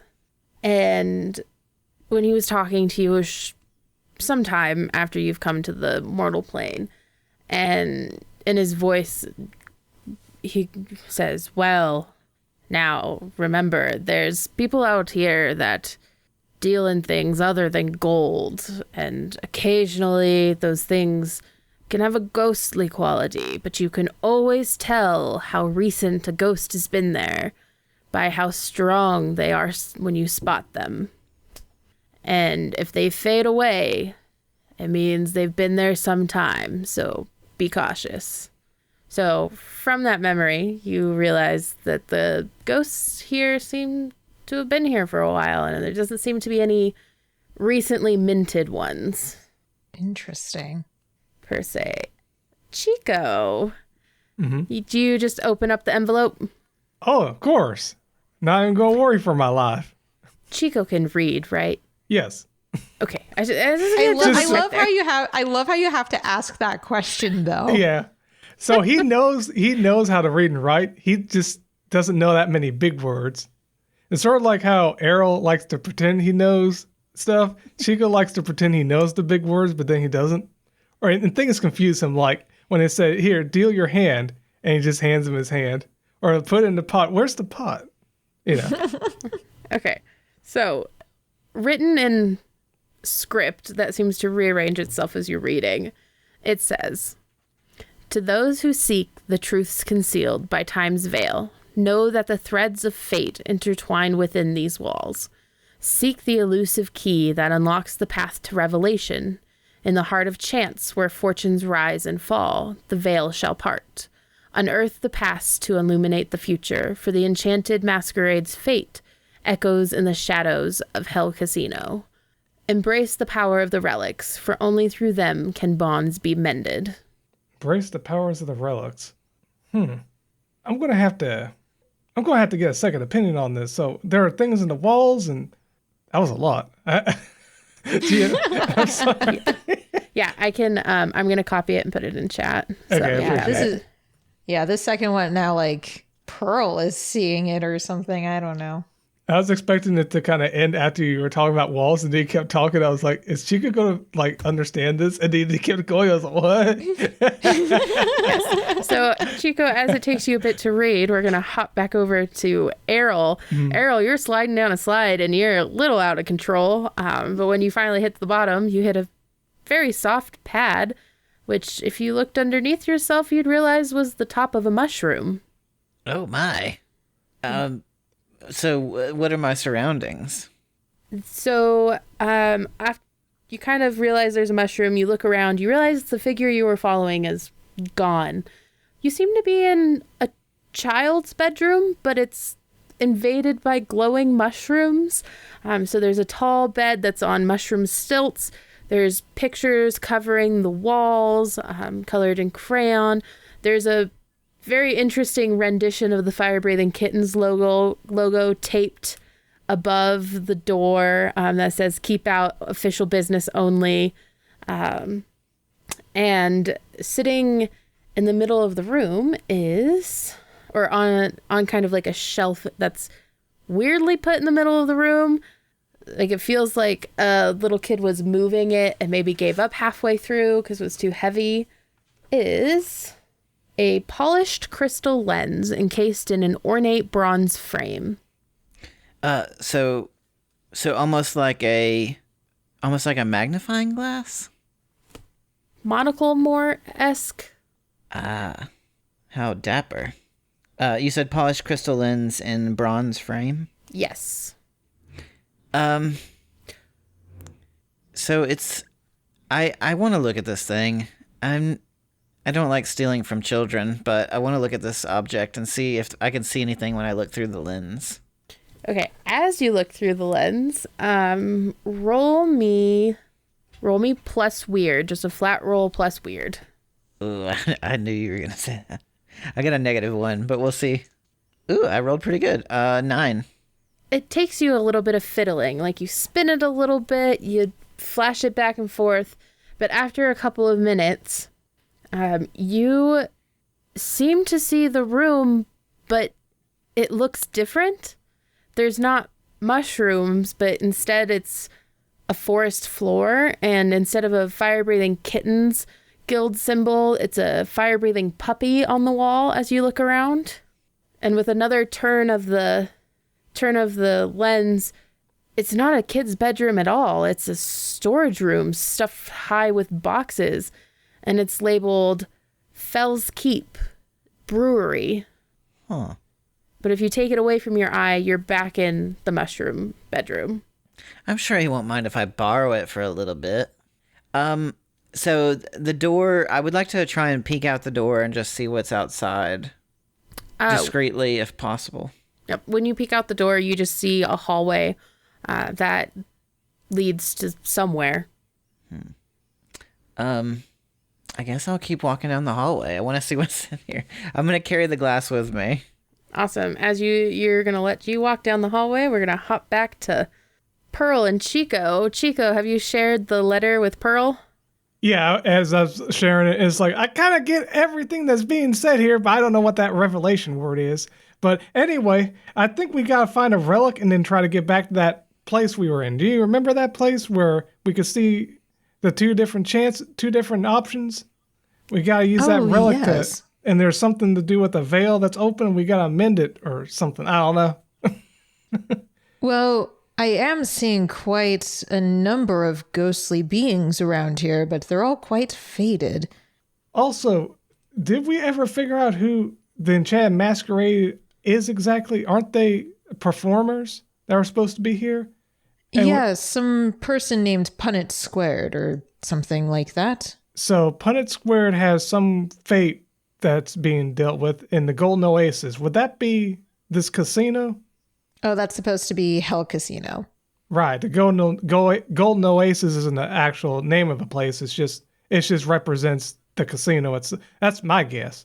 So. Oh, almost certainly. Mm-hmm. I mean, this whole place is decked out in gold. So what's the? We gotta find this relic. Yes, we need to find the relic. Well, maybe that person that was running off had the relic. We gotta go after him. See if we can't find where Errol went. Why did that person have this to begin with? Good question. We should ask him. Yes, where are they? Where's Errol? Can I do an investigation check to find out? Let me investigate a mystery. And Pearl would like to, I don't know if it would be investigate a mystery, but actually Pearl will try and talk to one of the ghosts that they can see and use manipulate person. So I'll do that after Chico. And it's sharp, correct? Yes. Okay, I got 7 total. So I can ask one question. Yep, you can ask one question. Where did it go? Where did that elusive Errol go? As you're hopping around, kind of in the direction, you notice a plant out of place, and you kind of notice what could be a panel, but it could also just be a vent. You're not quite sure. That's what you notice, and we're going to hop back to Pearl.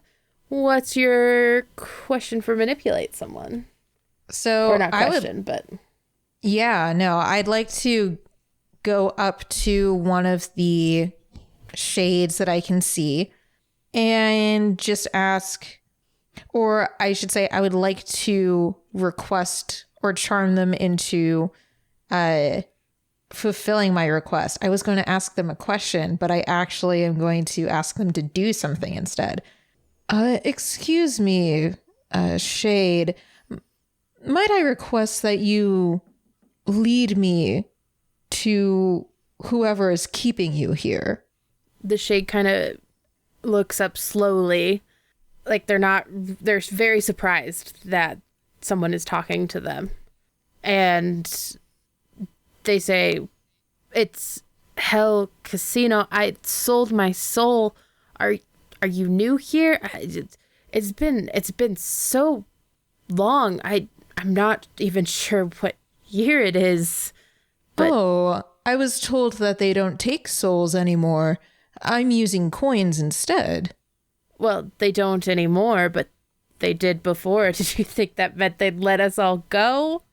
Oh, so you all just stand around here? Well, yeah, some of us try to gamble. It's hard, and like shoves his hand through a slot machine, pulls it out.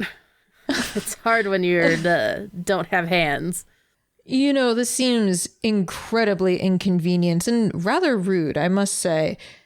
Can you lead me to the person in charge here? Perhaps I can argue on your behalf for your soul's release. Well, I could take you to his office, but he's not in town right now. But if you want to go to the office to make a complaint, I got nothing better to do. Yes, whatever will work. I will leave a very strictly written note. Okay, then follow me. It's really weird that you can see me. I just want to throw that out there. Oh, well, maybe it was meant to be. Chico, why are you staring at the wall? I think there's something very interesting with this weird panel. I remember seeing panels like this in another adventure I was on back before. And when I went through there, I went left, and then I got shot by a gun. So I'm not so sure about opening this panel. Maybe we shouldn't open the panel then. I'm going to open the panel. Why? Because I think Errol went this way, and Errol's brave, and he has confidence. And I gotta I'll just turn to the ghost real quick and be like, do you mind if you just follow along? I doubt you'll be affected by anything, but I have to babysit, I think. By the way, you're only seeing them and talking to them because you have the glasses on. I don't see them, right? Who Correct. are you talking to? Myself. That's the spirit. Confidence.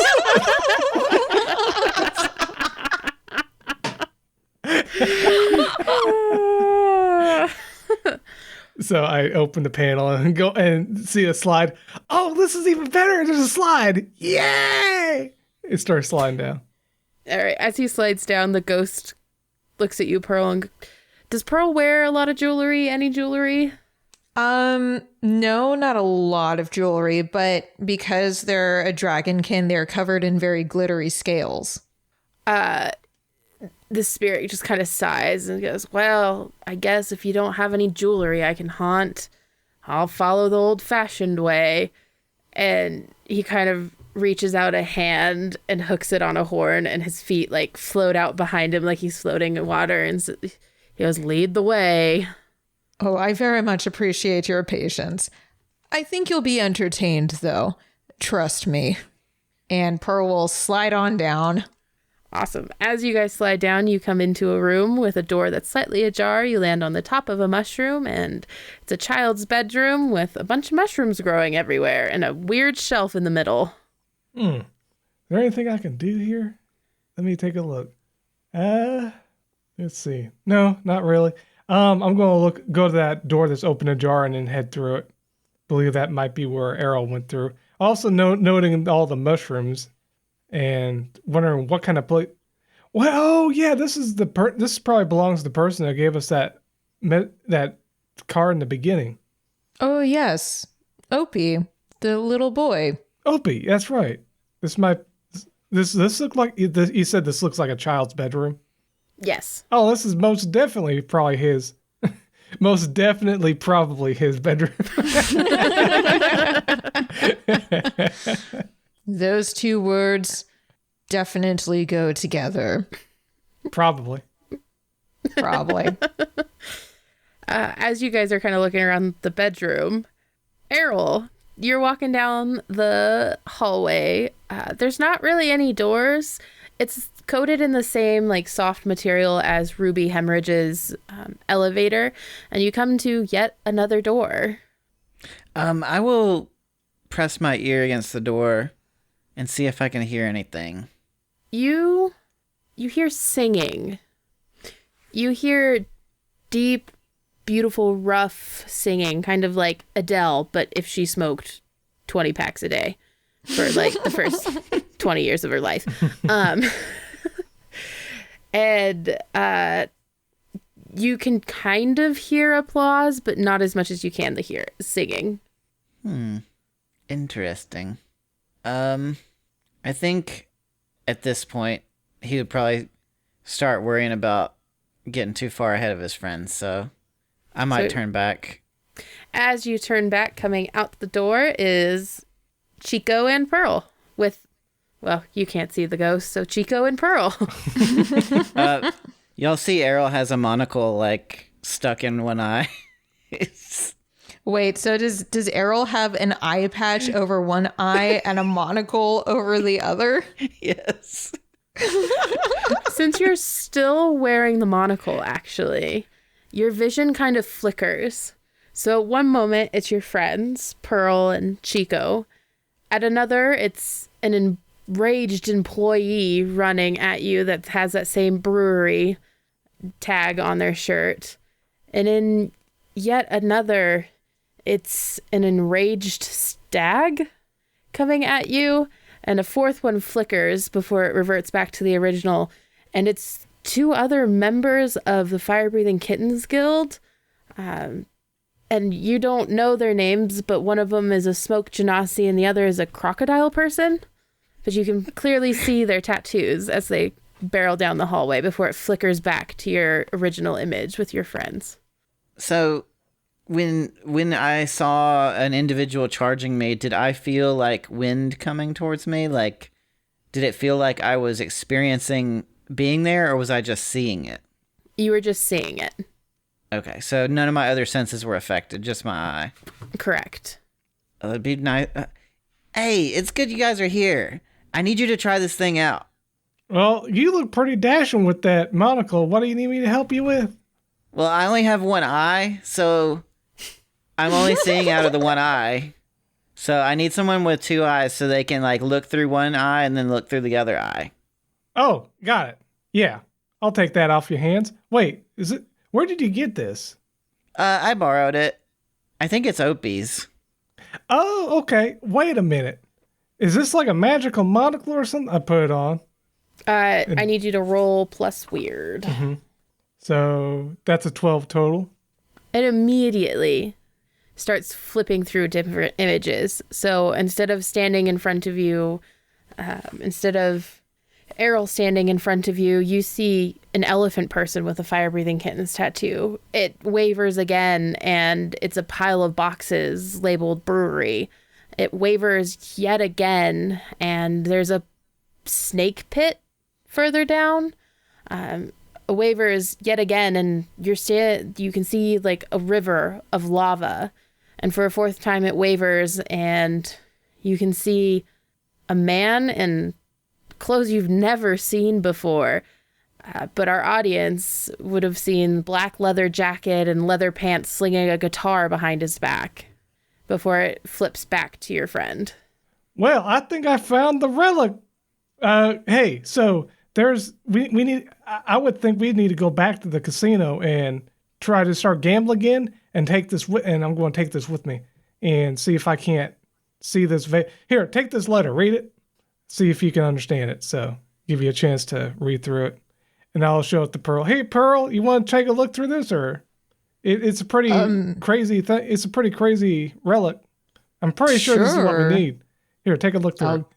All right. Before I take my shades off, I'm going to just inspect it a little bit and ask my ghostly friend, do you know what this is? Have you seen anything like this before?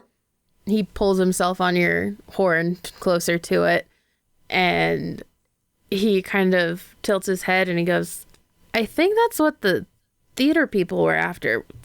They had that, and they had like this weird amulet thing and like a scepter.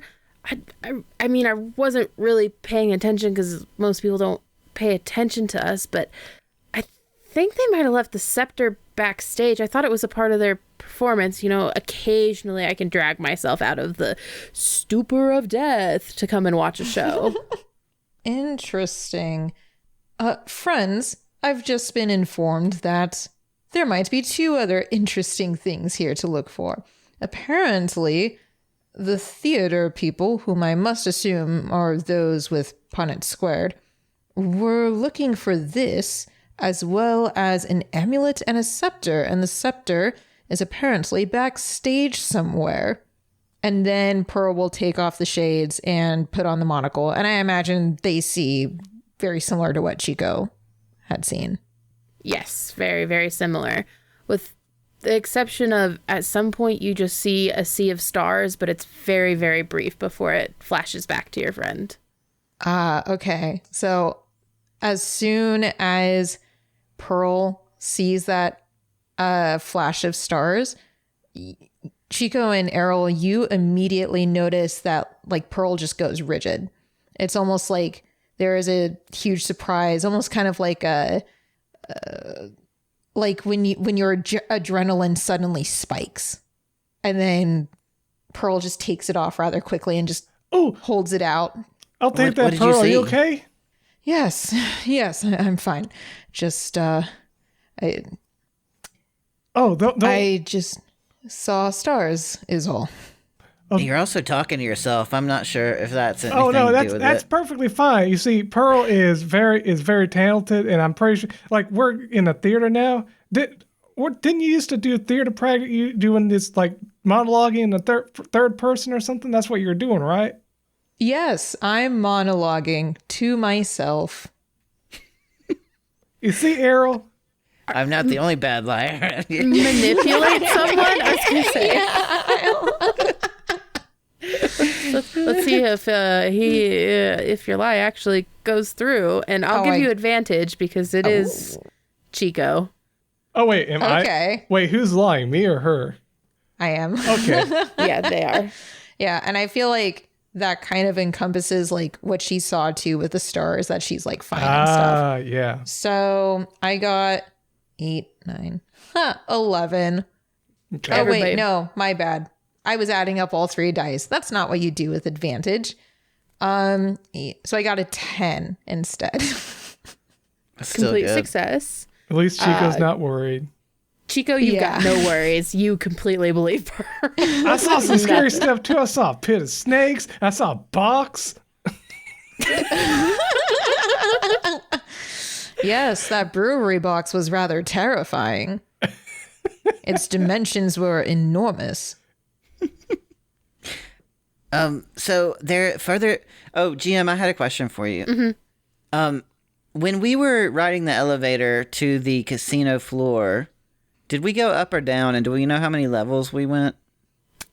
You know you were going up, but you don't know how many levels because there wasn't floor buttons. It just kind of moved. Guys, up ahead, I heard some music behind a door. It sounded almost like a musical practice or perhaps someone preparing for a show. I'm not sure, but I'm curious if we're behind the theater area. I mean, that would make sense. And especially if this scepter, which might be another relic mentioned in that letter, is backstage, I feel as though that would be a good place to start. Yeah, and I don't know who's singing, but wasn't that Ruby woman someone that should be doing something like that? Be on stage singing? Maybe that's her singing. I don't know. Well, this poem you mentioned, Chico, It does mention multiple relics, so I think we would need more than one. Right. So we need to find And I'm that not amulet sure- and scepter. I'm not sure if it directly relates to the gambling. I think it might be a bigger picture kind of thing. My idea was that we had to collect the relics and then go back to the gambling hall and start gambling again. And then once we see that the place where we had those choices, and we use these relics, we'll figure out what's going on in there. That's about as much as I can think of. So would y'all all like to press forward down this hallway and see what's there, or do we want to go somewhere else? I'd say we press on. I want to see who's on the stage. Okay, I'm fine with that. As you walk down the hallway, and do you open the door slowly, quickly? How do you open the door? I would try to squeeze in a way that's not like drawing too much attention, and see if I can just see what's going on in the room. And I wouldn't shut the door. I would let them decide if they're going to come in or not. Just leave it cracked. Chico would fall behind Errol if Errol's leading the way. Act under pressure for me, Errol. All right. Plus cool. I got a 7. I am not good at acting under pressure. No, you are not. I should have used my move. Dang. So you can stay hidden, but you're stuck. Or you can be discovered and not be stuck. If I'm discovered, would it just be me getting discovered, or would it break their cover as well?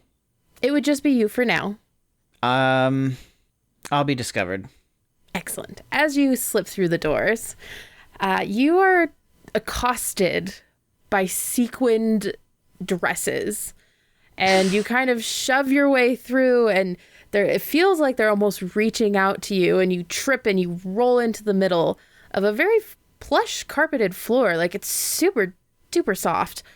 And a scream goes out, and standing before you in a fluffy pink robe, that's one of those I murdered my husband robes, very sheer and very extravagant, is Ruby Hemorrhage, and she's brandishing a hair dryer.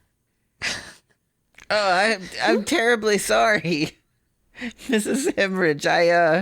We saw a figure, and it was trying to kill Lucky, and we followed him down this way, and I thought for sure he came this direction. Pearl just like whisper shouts from the side, confidence.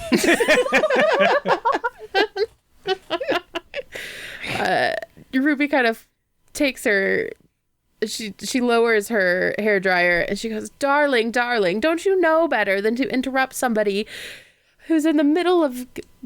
She's like, never mind. I mean, of course, this could have happened if it was Opie, but obviously Opie let you into... Well, isn't Opie with Bruce? How did you get into Opie's room?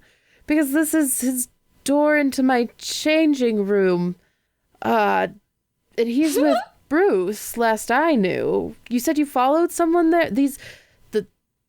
Weird. Can I investigate a mystery at this moment? Yes, go ahead and roll. And as you're kind of looking around, she calls out, you two could come in. I'm not going to bite unless you ask me to. Pearl will go ahead and walk in and just give like a firm pat on Errol's shoulder and use my move, pay it backwards. So I'm going to do the same thing. I will get one hold. So GM, you can give me disadvantage at any point. And I am giving Errol advantage. So roll 3, take the best 2. Oh, As you are awesome. pushing your way through, Chico, you notice the dresses seem to part for Pearl, almost as if they're recognizing something else that's shiny. Are these dresses, or are these? I go up to the dresses and I like put my hand like like someone going to investigate clothing. Could I roll investigate, or is something going to Yes, slap you me? can roll Okay. investigate. Cool. While you're doing that, we're going to hop back to Errol. What was your roll? I rolled a 7 to 9. I rolled a 9 total, which gave me hold 1. And I would like to ask what is being concealed here. And I was just curious if she really didn't know how we got in here, because it seemed a little. It seemed like she might have known how we got in here. I wasn't sure if I bought what she was saying, and I don't know. Just You happen to see, kind of haphazardly covered on her desk-esque area, what looks like a piece of paper that has flashing dots, and 3 of them are flashing in an unlabeled room, and they are about in the way that you all are standing. is it like a surveillance thing? Yeah, magical surveillance. She bugged you all so she could track you. Oh my god. GM, I rolled a 10 total on my investigate. Does that mean I get 2 questions, or is it Yep. just okay? You So, get 2. what sort of creature is it, and what can it do for the dress, or the dresses So in the- general? Because you said multiple. Yes. As you pet the dress, it kind of like a couple sleeves reach out and kind of pet your ears, and you, Chico, are like, I don't think these things are fully aware. How many succubi has Chico ever run into? I don't know what that word means.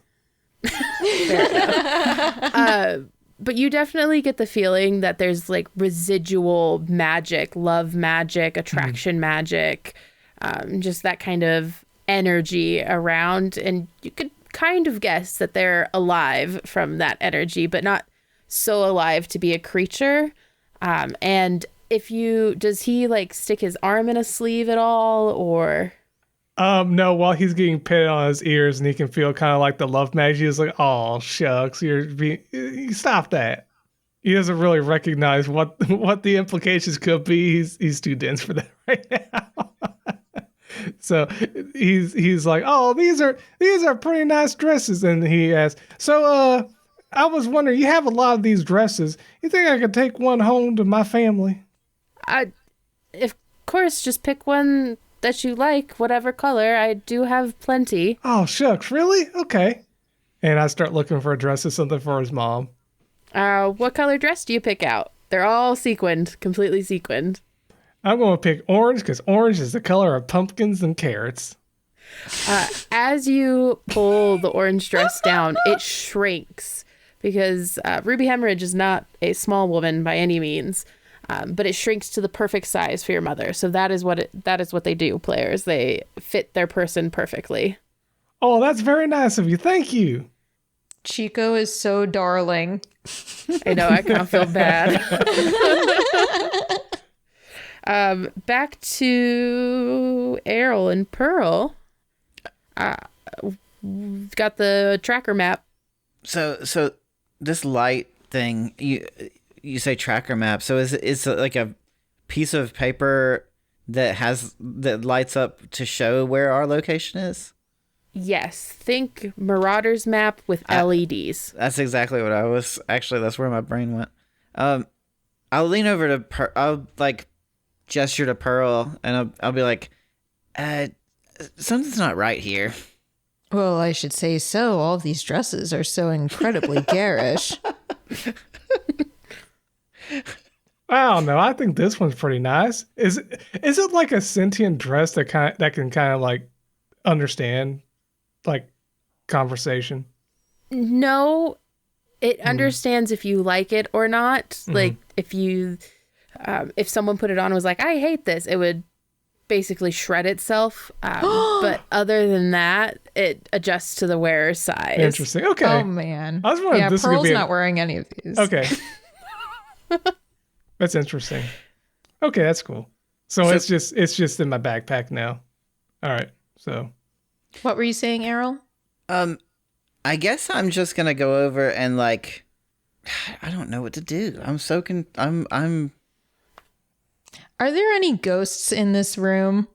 Did you put your sunglasses? You've kept Yes, them on, I right? do. Yeah. There are some ghosts and souls, men and women, very beautiful, beautiful people, and they all seem to be fawning over like Ruby when she comes close to them. Sycophants. And you still got your ghost bud on your horn. Yeah. I'll just gesture to like the crowd of ghosts and tell my ghost bud, can you believe them fawning after someone even after death? He kind of sighs and he says, yeah, they're a real problem sometimes. We do have like support meetings, but they never show up. You know, good for you for going to them, though. That takes a lot of strength and honesty. And By the way, confidence. and confidence. What's your name, by the way? Oh, I don't remember. We just kind of go by hey you, because a lot of us don't remember, but I guess you could call me, and he kind of looks around and he, Pardor? Pardor. Call me Pardor. Pardor, all right. Well, Pardor, I think... Do you know if this is backstage, where we might find the scepter? Or is that perhaps outside of this room? Well, of course it's not in Ruby's private quarters. She never lets anyone back here that's living. Well, unless, then, but the backstage is just through there. I'm surprised you guys went through Opie's room. It's kind of a long way around, but that's totally up to you. Yes, well, not quite my decision. And, like, Pearl is talking out loud. Oh, Or yeah. the other two handling this. Yeah. GM, is that attracting Ruby's attention? Nope. She's slowly trying to inch her way towards her desk and towards the parchment because she's kind of remembered that it's there. So she's just glad you all are distracted. Yeah, and I don't think Pearl knows about it yet. Or did you tell her about it, Errol? I just said something was suspicious was up because I'm afraid to say it out loud because, like, I want to snatch it off the desk, but I don't want to give away that I've, like, seen it already. I, out of character, have an idea what's going on, but in character, I'm just a little bunny rabbit. So, GM, I have an idea. I'm sorry. Mm-hmm. I have an idea. Go for it. So, I have a rock that was... I don't know why that's funny. I know that's a weird way to start this. So, as part of my crooked character, I picked a move called Artifact, and it's an imp stone. And I flavored this that Ava gave me a rock. I've been doing some odd chores for her because we made a deal in a prior episode. And I came across this rock in her house, and she gave it to me, and it's magical. I don't know that it's magical, but I'm going to, like, chuck it and attempt to distract her. But it's called an imp stone, and you have to use magic to summon an imp with it. Is it a shiny rock? No, it's a weak demon is bound to serve the holder. The imp must be summoned with the use magic move. So it literally summons like an impish demon, and I'm just trying to do it to cause a distraction. Okay, roll use magic then. I'm gonna chuck it at her dresses. So that if the imp comes out, it's like messing with her stuff. Oh, actually, let me rephrase that. I want to do it in a way that makes it seem like I just fumbled it or dropped it. Okay. Sorry. Because if I just chuck it, that's going to look like I'm just deliberately... No one's prepared for the pocket imp. Oh, man, it's bad. Oh, no. It might still cause a distraction. I rolled a 5, and it says... I rolled a 5 because I have -1. So it was a 6, but I got a -1. So it says, on a miss, you lose control of the magic. This never ends well. The default, the magic has one of the effects listed below, lasts for around 30 minutes, and does not expose you to danger, on unwanted attention or side effects. If there's a glitch, that might change. So here's what happens. You roll out the stone, like you fumble it, you nail it, you're feeling great. You go to summon the imp. It summons in the middle of the room. still going great. And Ruby turns towards it and it goes, "Oh my gosh, darling Ruby, I haven't seen you in ages. How are you?" And Ruby just kind of looks and goes, Diamond? Diamond, darling, I haven't seen you either in ages. What are you up to?" And the little imp just goes, "Well, now, darling, you know me, I'm always just with someone else with my little stone. I'm very surprised I was summoned here just, to see you, my old friend. I suppose we should say thank you to my new holder of the rock. I really, really just must come up with a better name for that. What are you up to these days? It's been a millennia." And they just start chitter chattering and going off with each other.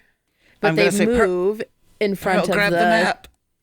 Yeah, and they're moving slowly back in front of the map. Oh, so you can try to get it, but it's going to be at disadvantage. So if you want Pearl to try to snag it, she can try, or they can try at disadvantage. I will try. I think it's worth it to try. But as this happens, Pearl is just like, "How does this keep happening?" And just motions for Errol and Chico to go backstage. Chico understands, and you see him just kind of poof out and left behind. He leaves a scarecrow behind. It just kind of spins around and falls back onto all the dresses. Man, I rolled 2 6s and a 3. What? Ooh. So I got an 8. Could have had a 12.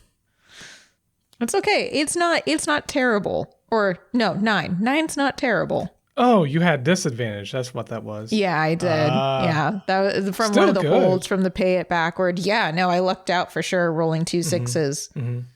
You can get the parchment, but you're definitely going to be noticed. Or you could pretend to go into a yoga pose and they won't even know you were after it.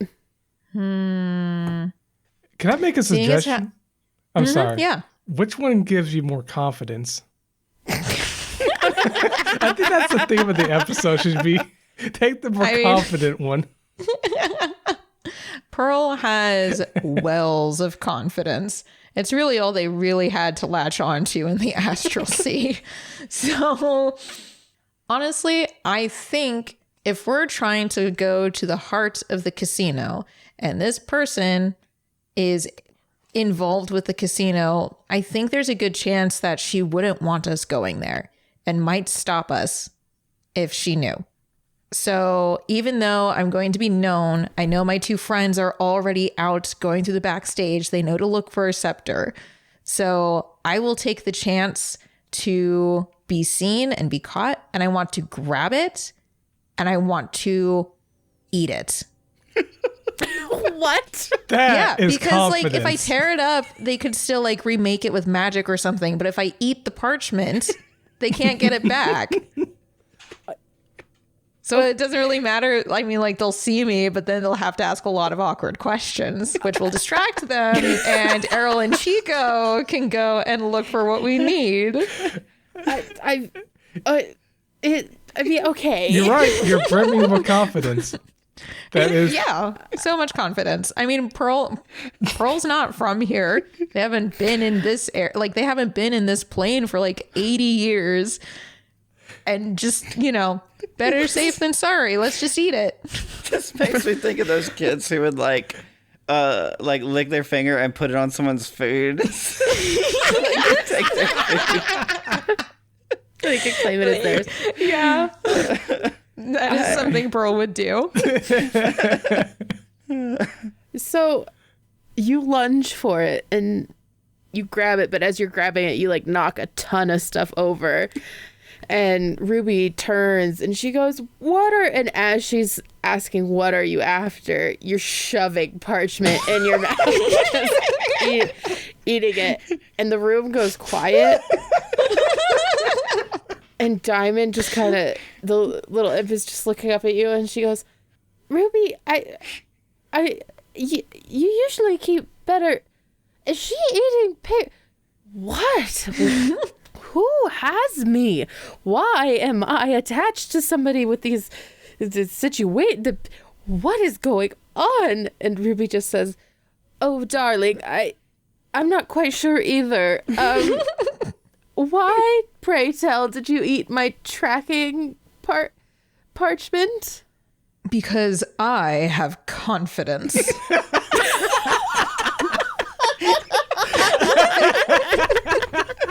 And Pearl just turns around and walks to the backstage door.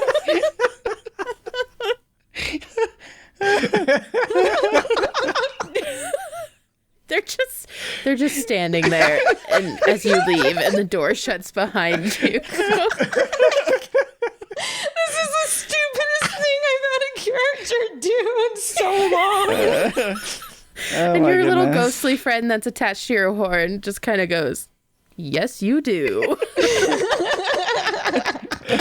High five, buddy. Oh my gosh.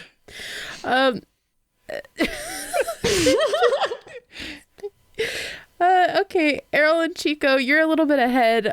You are backstage. The theater is empty. Opie isn't in the, like, if you peeked through the curtains, you don't hear Opie crying, you don't hear Bruce. So nobody is in the theater.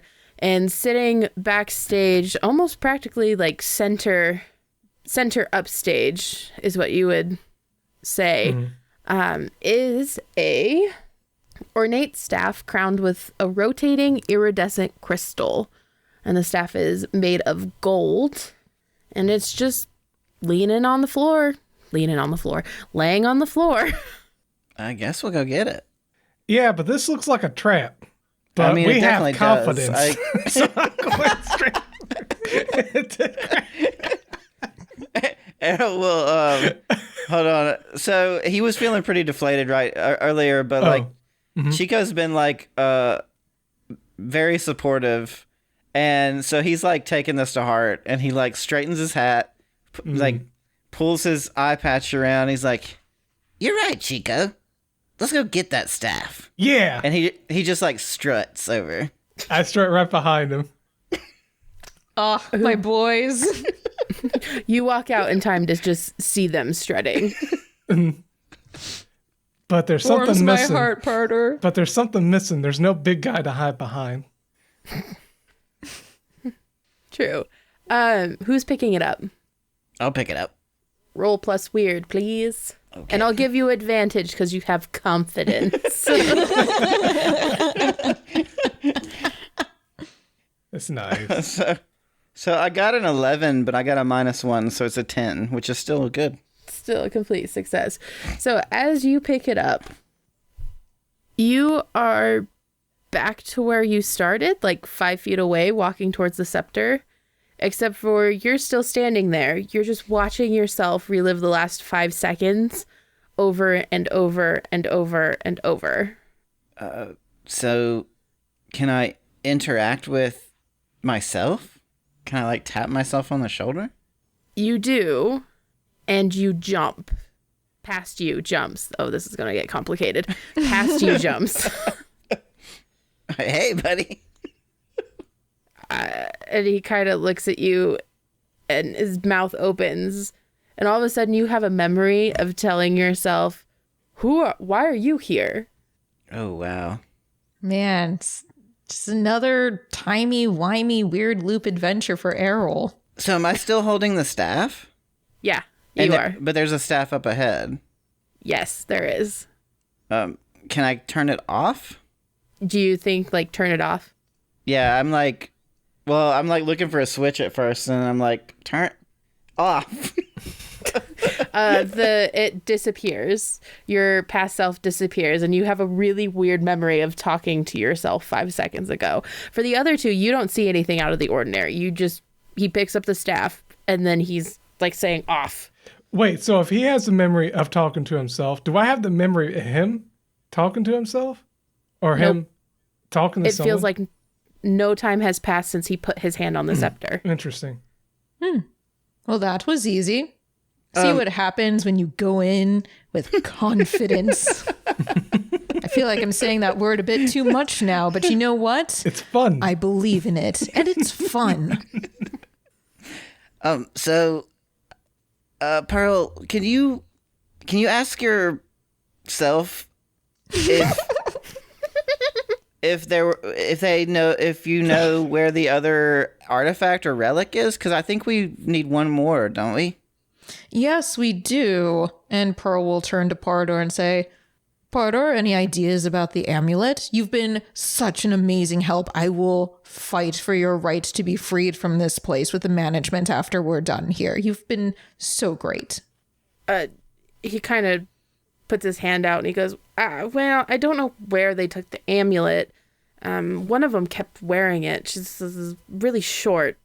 Did they happen to have the name Punnett Squared?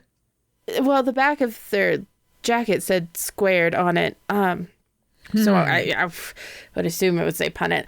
But, you know, they were doing a lot in the basement before they kind of stopped showing up. To the basement. How do we get there? You have a magic elevator. Don't forget. Oh, that's right. Thank you, Keeper. As far as I'm aware, do we all have access to that letter with the cryptic everything? Mm-hmm. Chico takes a look at that message and thinks, well, I believe we gotta go back. Wait, where did Pearl say you wanted to go back to?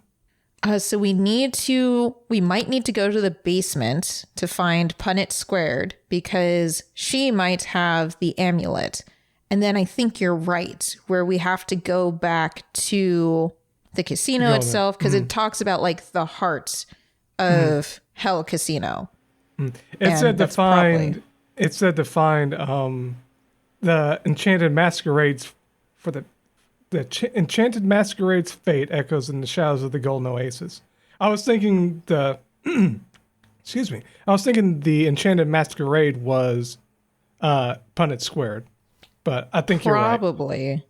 Well, and the shadows we saw were coming from the ground, so maybe. Yeah, maybe it is coming from deeper in the casino. Like, I think the basement would be a good place to start either way. All right, let's do it. Let's go to the basement. Maybe we should double check that map real quick. Where is the map? Well, funny story. I ate it. But there's so much popcorn and chips around. I know. Were you that hungry? Oh. I just had such a hankering. That's okay. All right, let's go in the elevator. Errol dismisses As we're walking to the elevator, Pearl's just like to Chico, sometimes you just crave cellulose. I know what that is. That's plants. Yeah. Yeah. Sometimes you just crave plants and you weren't around to give me a carrot, so I had to eat the parchment. Oh, shucks. I'm sorry. Oh, it's all right. I forgive you. The elevator doors open and you guys get in, and the ride is rather smooth, and now you get the feeling of going down. And your ghost friend kind of shudders and he goes, I don't like how this thing knows where you want to go without you doing anything. It just gives me the heebie-jeebies. And the doors ding and open into a basement that has a light blue glow at the other end. That's very ominous. Also very obvious. All right, everybody, confidence. I was waiting on it. Let's go. That's the spirit, Errol.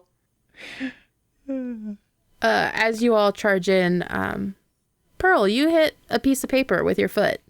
I will bend down and pick it up. It says, and players, this is going into the chat, so it's not so scary. Thank you. It says, to the envoys of destiny, the echoes of ages past beckon for resolution.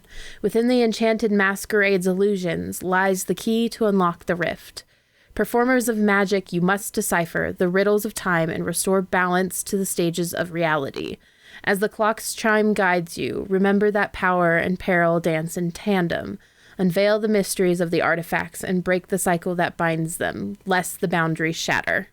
Oh my. So we gotta use all these artifacts in tandem. We've only got two though, right? The scepter and the monocle? Correct. So we just need the amulet and then I suppose go from there? By the way, what was that what did that scepter do? Did you ever figure that out? It does something cool. It freezes. I'm sorry. It allows you to see your actions in the past and interact with them. So you travel back like 5 seconds from where you were, almost. This is very interesting. So we see multiple different possible timelines, I guess, through the monocle, and then we can see ourselves in the past 5 seconds ago on a loop. You know, that sounds a lot like what we saw when we were gambling, Chico.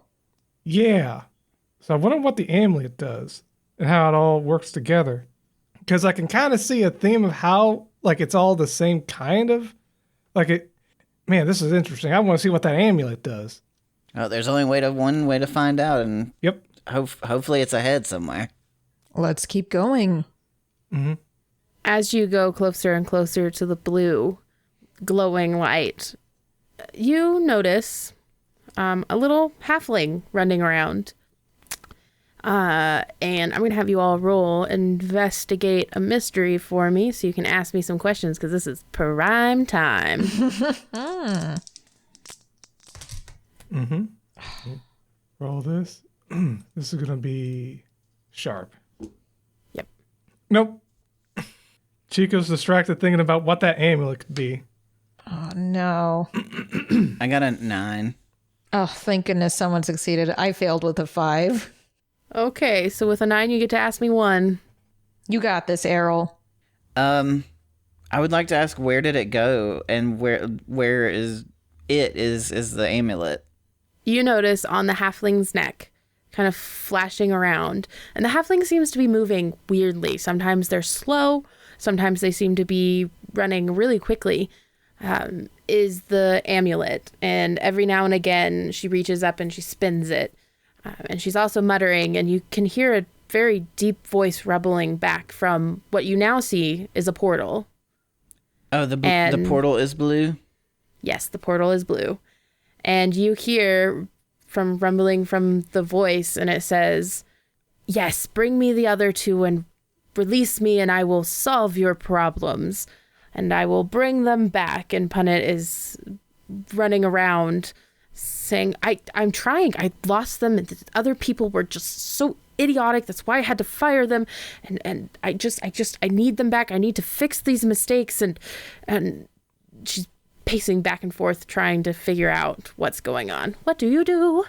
Can I, this is kind of wonky, but I want to try and like time it so I can step right in front of her and then use the staff to like be behind, like get behind her also to like stop her. Yeah, Chico, Is that possible?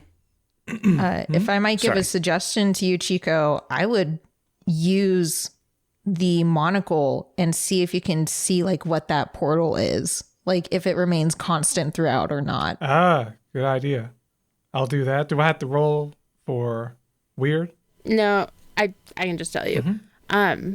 Since you've used the monocle before. Mm-hmm. As you look through the monocle, the portal stays the same. Right. Brewery, storage, theater storage, other fire-breathing kittens, a forested area. It just kind of rotates, but the portal is always there. And then as you activate the scepter, you step in front of Punnett. So you're trying to step in front of Punnett, reverse yourself to get behind? Yeah, like sandwich. Okay. As you step behind Punnett and Punnett sees you and kind of stutters, and you activate the scepter, and you see yourself forward. Punnett doesn't interact with your past self. Punnett is, because your intention is to the past, correct? Yeah, I wasn't exactly sure how this would work out, but I was just trying to find a way to stop her using. Would he try to do it with the past or the future? What is he thinking? I get what you're saying. I guess it would be I would step in front of her in the present, use the staff to go behind her in the future. So stop the motion and then grab in the future. Does that make sense? Yes. So as you're thinking future, the staff seems to react a little bit differently, like glow just slightly off. And you see 2 screens in front of you. One of them shows you tripping Punnett and her going sprawling and the necklace flying off towards Pearl. The other one shows Punnett tripping you and throwing you into the portal. Oh, I definitely want the one without the necklace. Necklace off. Act under pressure. Oh my. Okay. Oh man, I kind of want to use pay it backward again. No. I still got one. I know. So you know. Yeah, no, I can't risk it. My brain is just I'm reading these riddles and I'm loving it, but I'm also hating because of how confusing it is. But I'm loving it. I love this puzzle. I got an 8, GM. Okay, so you deactivate the scepter and Punnett's startling and you trip them, but you also kind of stumble and lose the scepter off to the side into a pile of boxes. The necklace goes flying towards Pearl. Chico, you still have the monocle, and the voice calls out, "Oh, well look, new followers here to bring me into the hell realm, and then so I may escape to the mortal one. Thank you so much." What do you do? And Punnett is on the floor sprawled. Okay, so I look through the monocle and I see what again? So the portal stays the same, but the timeline just switches through all the ones that we've seen. So like you see a forest, you see the brewery storage, you see theater storage, you see different people. So instead of Punnett, it's like a tall elven woman. Instead of your friends, it's different fire-breathing kittens guild members. At one point, there's people that look like they're guild members, but instead of fire-breathing kitten tattoos, they have fire-breathing puppies tattoos. And it just kind of flips between all of them. But the same constant is that portal. GM, I have something I want to do, but I was going to let other people take actions, but I do have something in mind for... Okay, Pearl, what do you do with the necklace at your feet? We'll start there. So I will definitely grab it and immediately put it on. Awesome. Roll weird for me. 12. Oh, so nothing bad happens to you. Yay. So the amulet resembles an hourglass suspended within a delicate silver frame. As you put it on, it kind of spins and time slows for you. And since you've been suspended in stars and like had a weird time thing anyways, you understand that time is not slowed for everybody else. You are moving really, really fast through everything you do. Well, we'll let you settle with that. Errol and Chico, what are you guys up to? Errol, did you have something... Or Chico, did you have something in mind? I'm Errol. As far as I'm aware, I can't interact with any of the timelines, can I? No. I can only see it. So the only key clue I'm getting is that no matter what timeline, this portal is always constant. So I feel like nothing can be done, or this is what needs to be dealt with. I believe this might be the veil shall part. I believe this is the veil that's parting, and we need to destroy it, block it, or we have to deal with it in some way. So I believe that's what the clue is, that this is the key thing we have to deal with. At least that's what I can get from this. So definitely we're in the right place. We just got to figure out how to. You know what? If I keep an eye on it, maybe I'll get clues on how it shuts, because it might shut in other realities. Might be dealt with in other realities. So I'll keep an eye on the portal and see if some things are happening in these other realities while you guys are doing your part with your amulet, with your relics. Okay. Roll plus weird for me. Oh, I got and you. then while you're doing that, Errol, what are you up to? Oh, I'm sorry. Yeah, I wanted to use Grifter, and it allows me to ask you what will convince this person to do what I want, and I'm targeting Punnet with this. Talk about broken promises to Opie and make Punnet feel bad. Okay, and in that case, I would like to manipulate someone, and I'm going to say, Punnet, whatever this is, it's causing you to miss out on Opie's birthday. And he's very sad, and we need you to come back with us. Whatever this thing is telling you, it's lying to you. Okay, roll manipulate someone. What was that weird roll? 12 total. Ooh, perfect. As you're kind of messing with the monocle, you're getting better and better at flipping between things. Like you can do it on purpose and you can watch a little bit. You happen to catch quite a few different realities that seem to be at least similar enough that there are adventurers here as you look around. And it seems they all are using they're throwing the, what's the word I'm looking for? Artifacts. They're throwing the artifacts into the portal. I got a 13 on manipulate someone.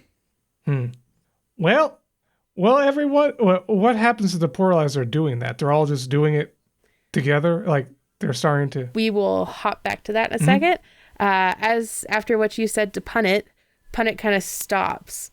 And it's almost as if she's shaking off something, and she kind of falls to her knees and she goes, I've killed so many people on accident, and I was just trying to bring them back because, my sister hates me, and I just can't seem to do anything right in my life. And he said if I just let him come in, he would fix everything, and I wouldn't have to worry about it ever again. And I never wanted to hurt Opie. He's the only good friend I have in this life, which I know is weird because I am an adult, but you just can't. Like he's so sweet, and he comes and loves theater, and he likes to act, and she's just having a meltdown. She is not a problem anymore. I'm gonna put my arm over her shoulder and I'm gonna say, his birthday isn't over yet. I guess not, but if we don't stop whatever this is, birthday's gonna be the least of our problems. So, Keeper, I have a clarifying question about the amulet. You're saying that the hourglass flipped and it felt like no time was passing for Pearl, but on the outside, time is passing very quickly. It's more like you're moving through time quickly. So everything feels like everyone else feels really slowed down. Gotcha. So you could kind of like the Flash a little bit. No, I got you. Okay. Yeah. And with that, I'll grab that scepter that I dropped. Awesome. All right. So, Chico, you just see them throwing the artifacts into the portal and a blinding flash of light. And that's all you get. I think I have an idea. So that scepter you can go back, it sends you back in time, you say? Yeah, It has sent him back in time, and has also sent him forward in time, just as a reminder. Okay, so I think if we throw these things in the portal, we explode, but we can prevent us from getting exploded by throwing it by doing some time manipulation. What do you guys think? But the thing is, though, it seems like that's not going to actually... So, this will probably happen again, because if you've seen that in a lot of these timelines, the things get thrown in and the portal's still there, it doesn't seem like that's an actual solution. So he can't see what happens after they're thrown in. He just sees the flash of light. But you can use that scepter to see what happens after? Hey, Errol, why don't you put this monocle back on and then see see if you can see what happens forward in time looking through. You know what I mean? I can try, I guess. I will put the monocle on and I will try to... I guess that would mean I would need to go to the future 5 seconds. I will also put the amulet on Errol so that Errol's moving at super fast speed. So it's not taking time. Right. So it's he can try different things in a very short amount of time. We believe in you, Errol. Confidence. Errol, there's a voice in your head now that you have all 3 artifacts. And it says, tell me your deepest desire. I'm sure we could figure something out. I mean, you don't have to destroy all the artifacts. You could be so powerful with them if you just kept them, and I could help guide you just as an advisor, nothing else. Just to help you get your greatest dreams. I'm living the dream, baby. And I'll try to go forward in time to see what I see with the monocle. You don't see anything. It just bumps you back. Like there's like an error code, as magical error code. And the voice says, these are powerful, but if you're thinking of destroying them, you don't get to see them destroyed because their power wouldn't exist. It wouldn't be good if I created things that would destroy the universe by getting into paradoxes, now would it? It didn't work, guys. Any other ideas? We can lock them in the box and never think about them again. That is true. Although... And maybe give it to someone we can trust. Maybe like, I don't know. Like maybe, I have no idea who we could give it to. So the amulet allows you to do things quickly. Yeah, it speeds up time for you. Like your personal time. Yep, so the amulet speeds up time so you can move quickly. The staff allows you to see different outcomes and manipulate them. And the monocle allows you to see different realities. So in some realities, the reason Chico could see the stuff getting thrown in is because they did it sooner than a different reality. So they're on the same time as you, just whatever's happening in that reality is happening. And the effect of them throwing them in the portal, it's a flash of light. Like, it seems like that's the right answer, but at the same time, I'm like, what if it's a trick, you know? Like, what if that doesn't actually destroy it? So when I activate the staff and I go into the future, if I have the idea, if I think of throwing all the things into the portal and then I activate the staff to try and send me to the future, will that show me that outcome? Nope. It just kind of error codes, doesn't do anything. We got to take a chance. This is our decision. GM's given us everything. All right, I guess we each take one and throw them all at the same time and run. I like this idea. Give me back the monocle. I like it. I'll say that one's mine. And then you take Pearl, you take the amulet because that's like yours. And then Errol, you take the scepter. And we throw it on 3. Ready? 1, 2, 3. You chuck them in, and I'm not going to make you roll for this.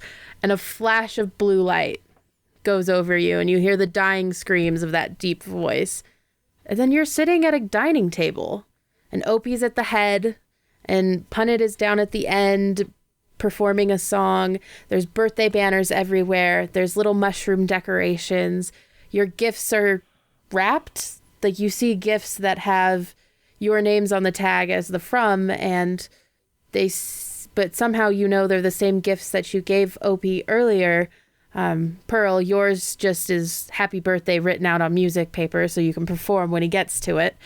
And everybody's just having a grand time. Bruce is there and Ruby is there, and you're all just whining and dining. Pearl, there's something I gotta confess. Yes? I've never been to this casino before. And with that, we were joined today by Chico. Well, this is just a sweet birthday party, and man, it couldn't have ended any better. Errol. How the turntables turn. And Pearl. Why do I still have a sinking feeling about this? And don't forget, we read our reviews halfway through the episode, which means they get listened to. So if you would like to leave us a review, leave it on whatever podcatcher you use. Bye. Bye. Bye. Have you heard of Disney Dependent? This is the not-so-family-friendly Disney podcast. It's an entertainment podcast for fellow Disney addicts. You'll find irreverent Disney humor, unsolicited bathroom expertise, and confidently delivered misconceptions. Check out Disney Dependent, a podcast.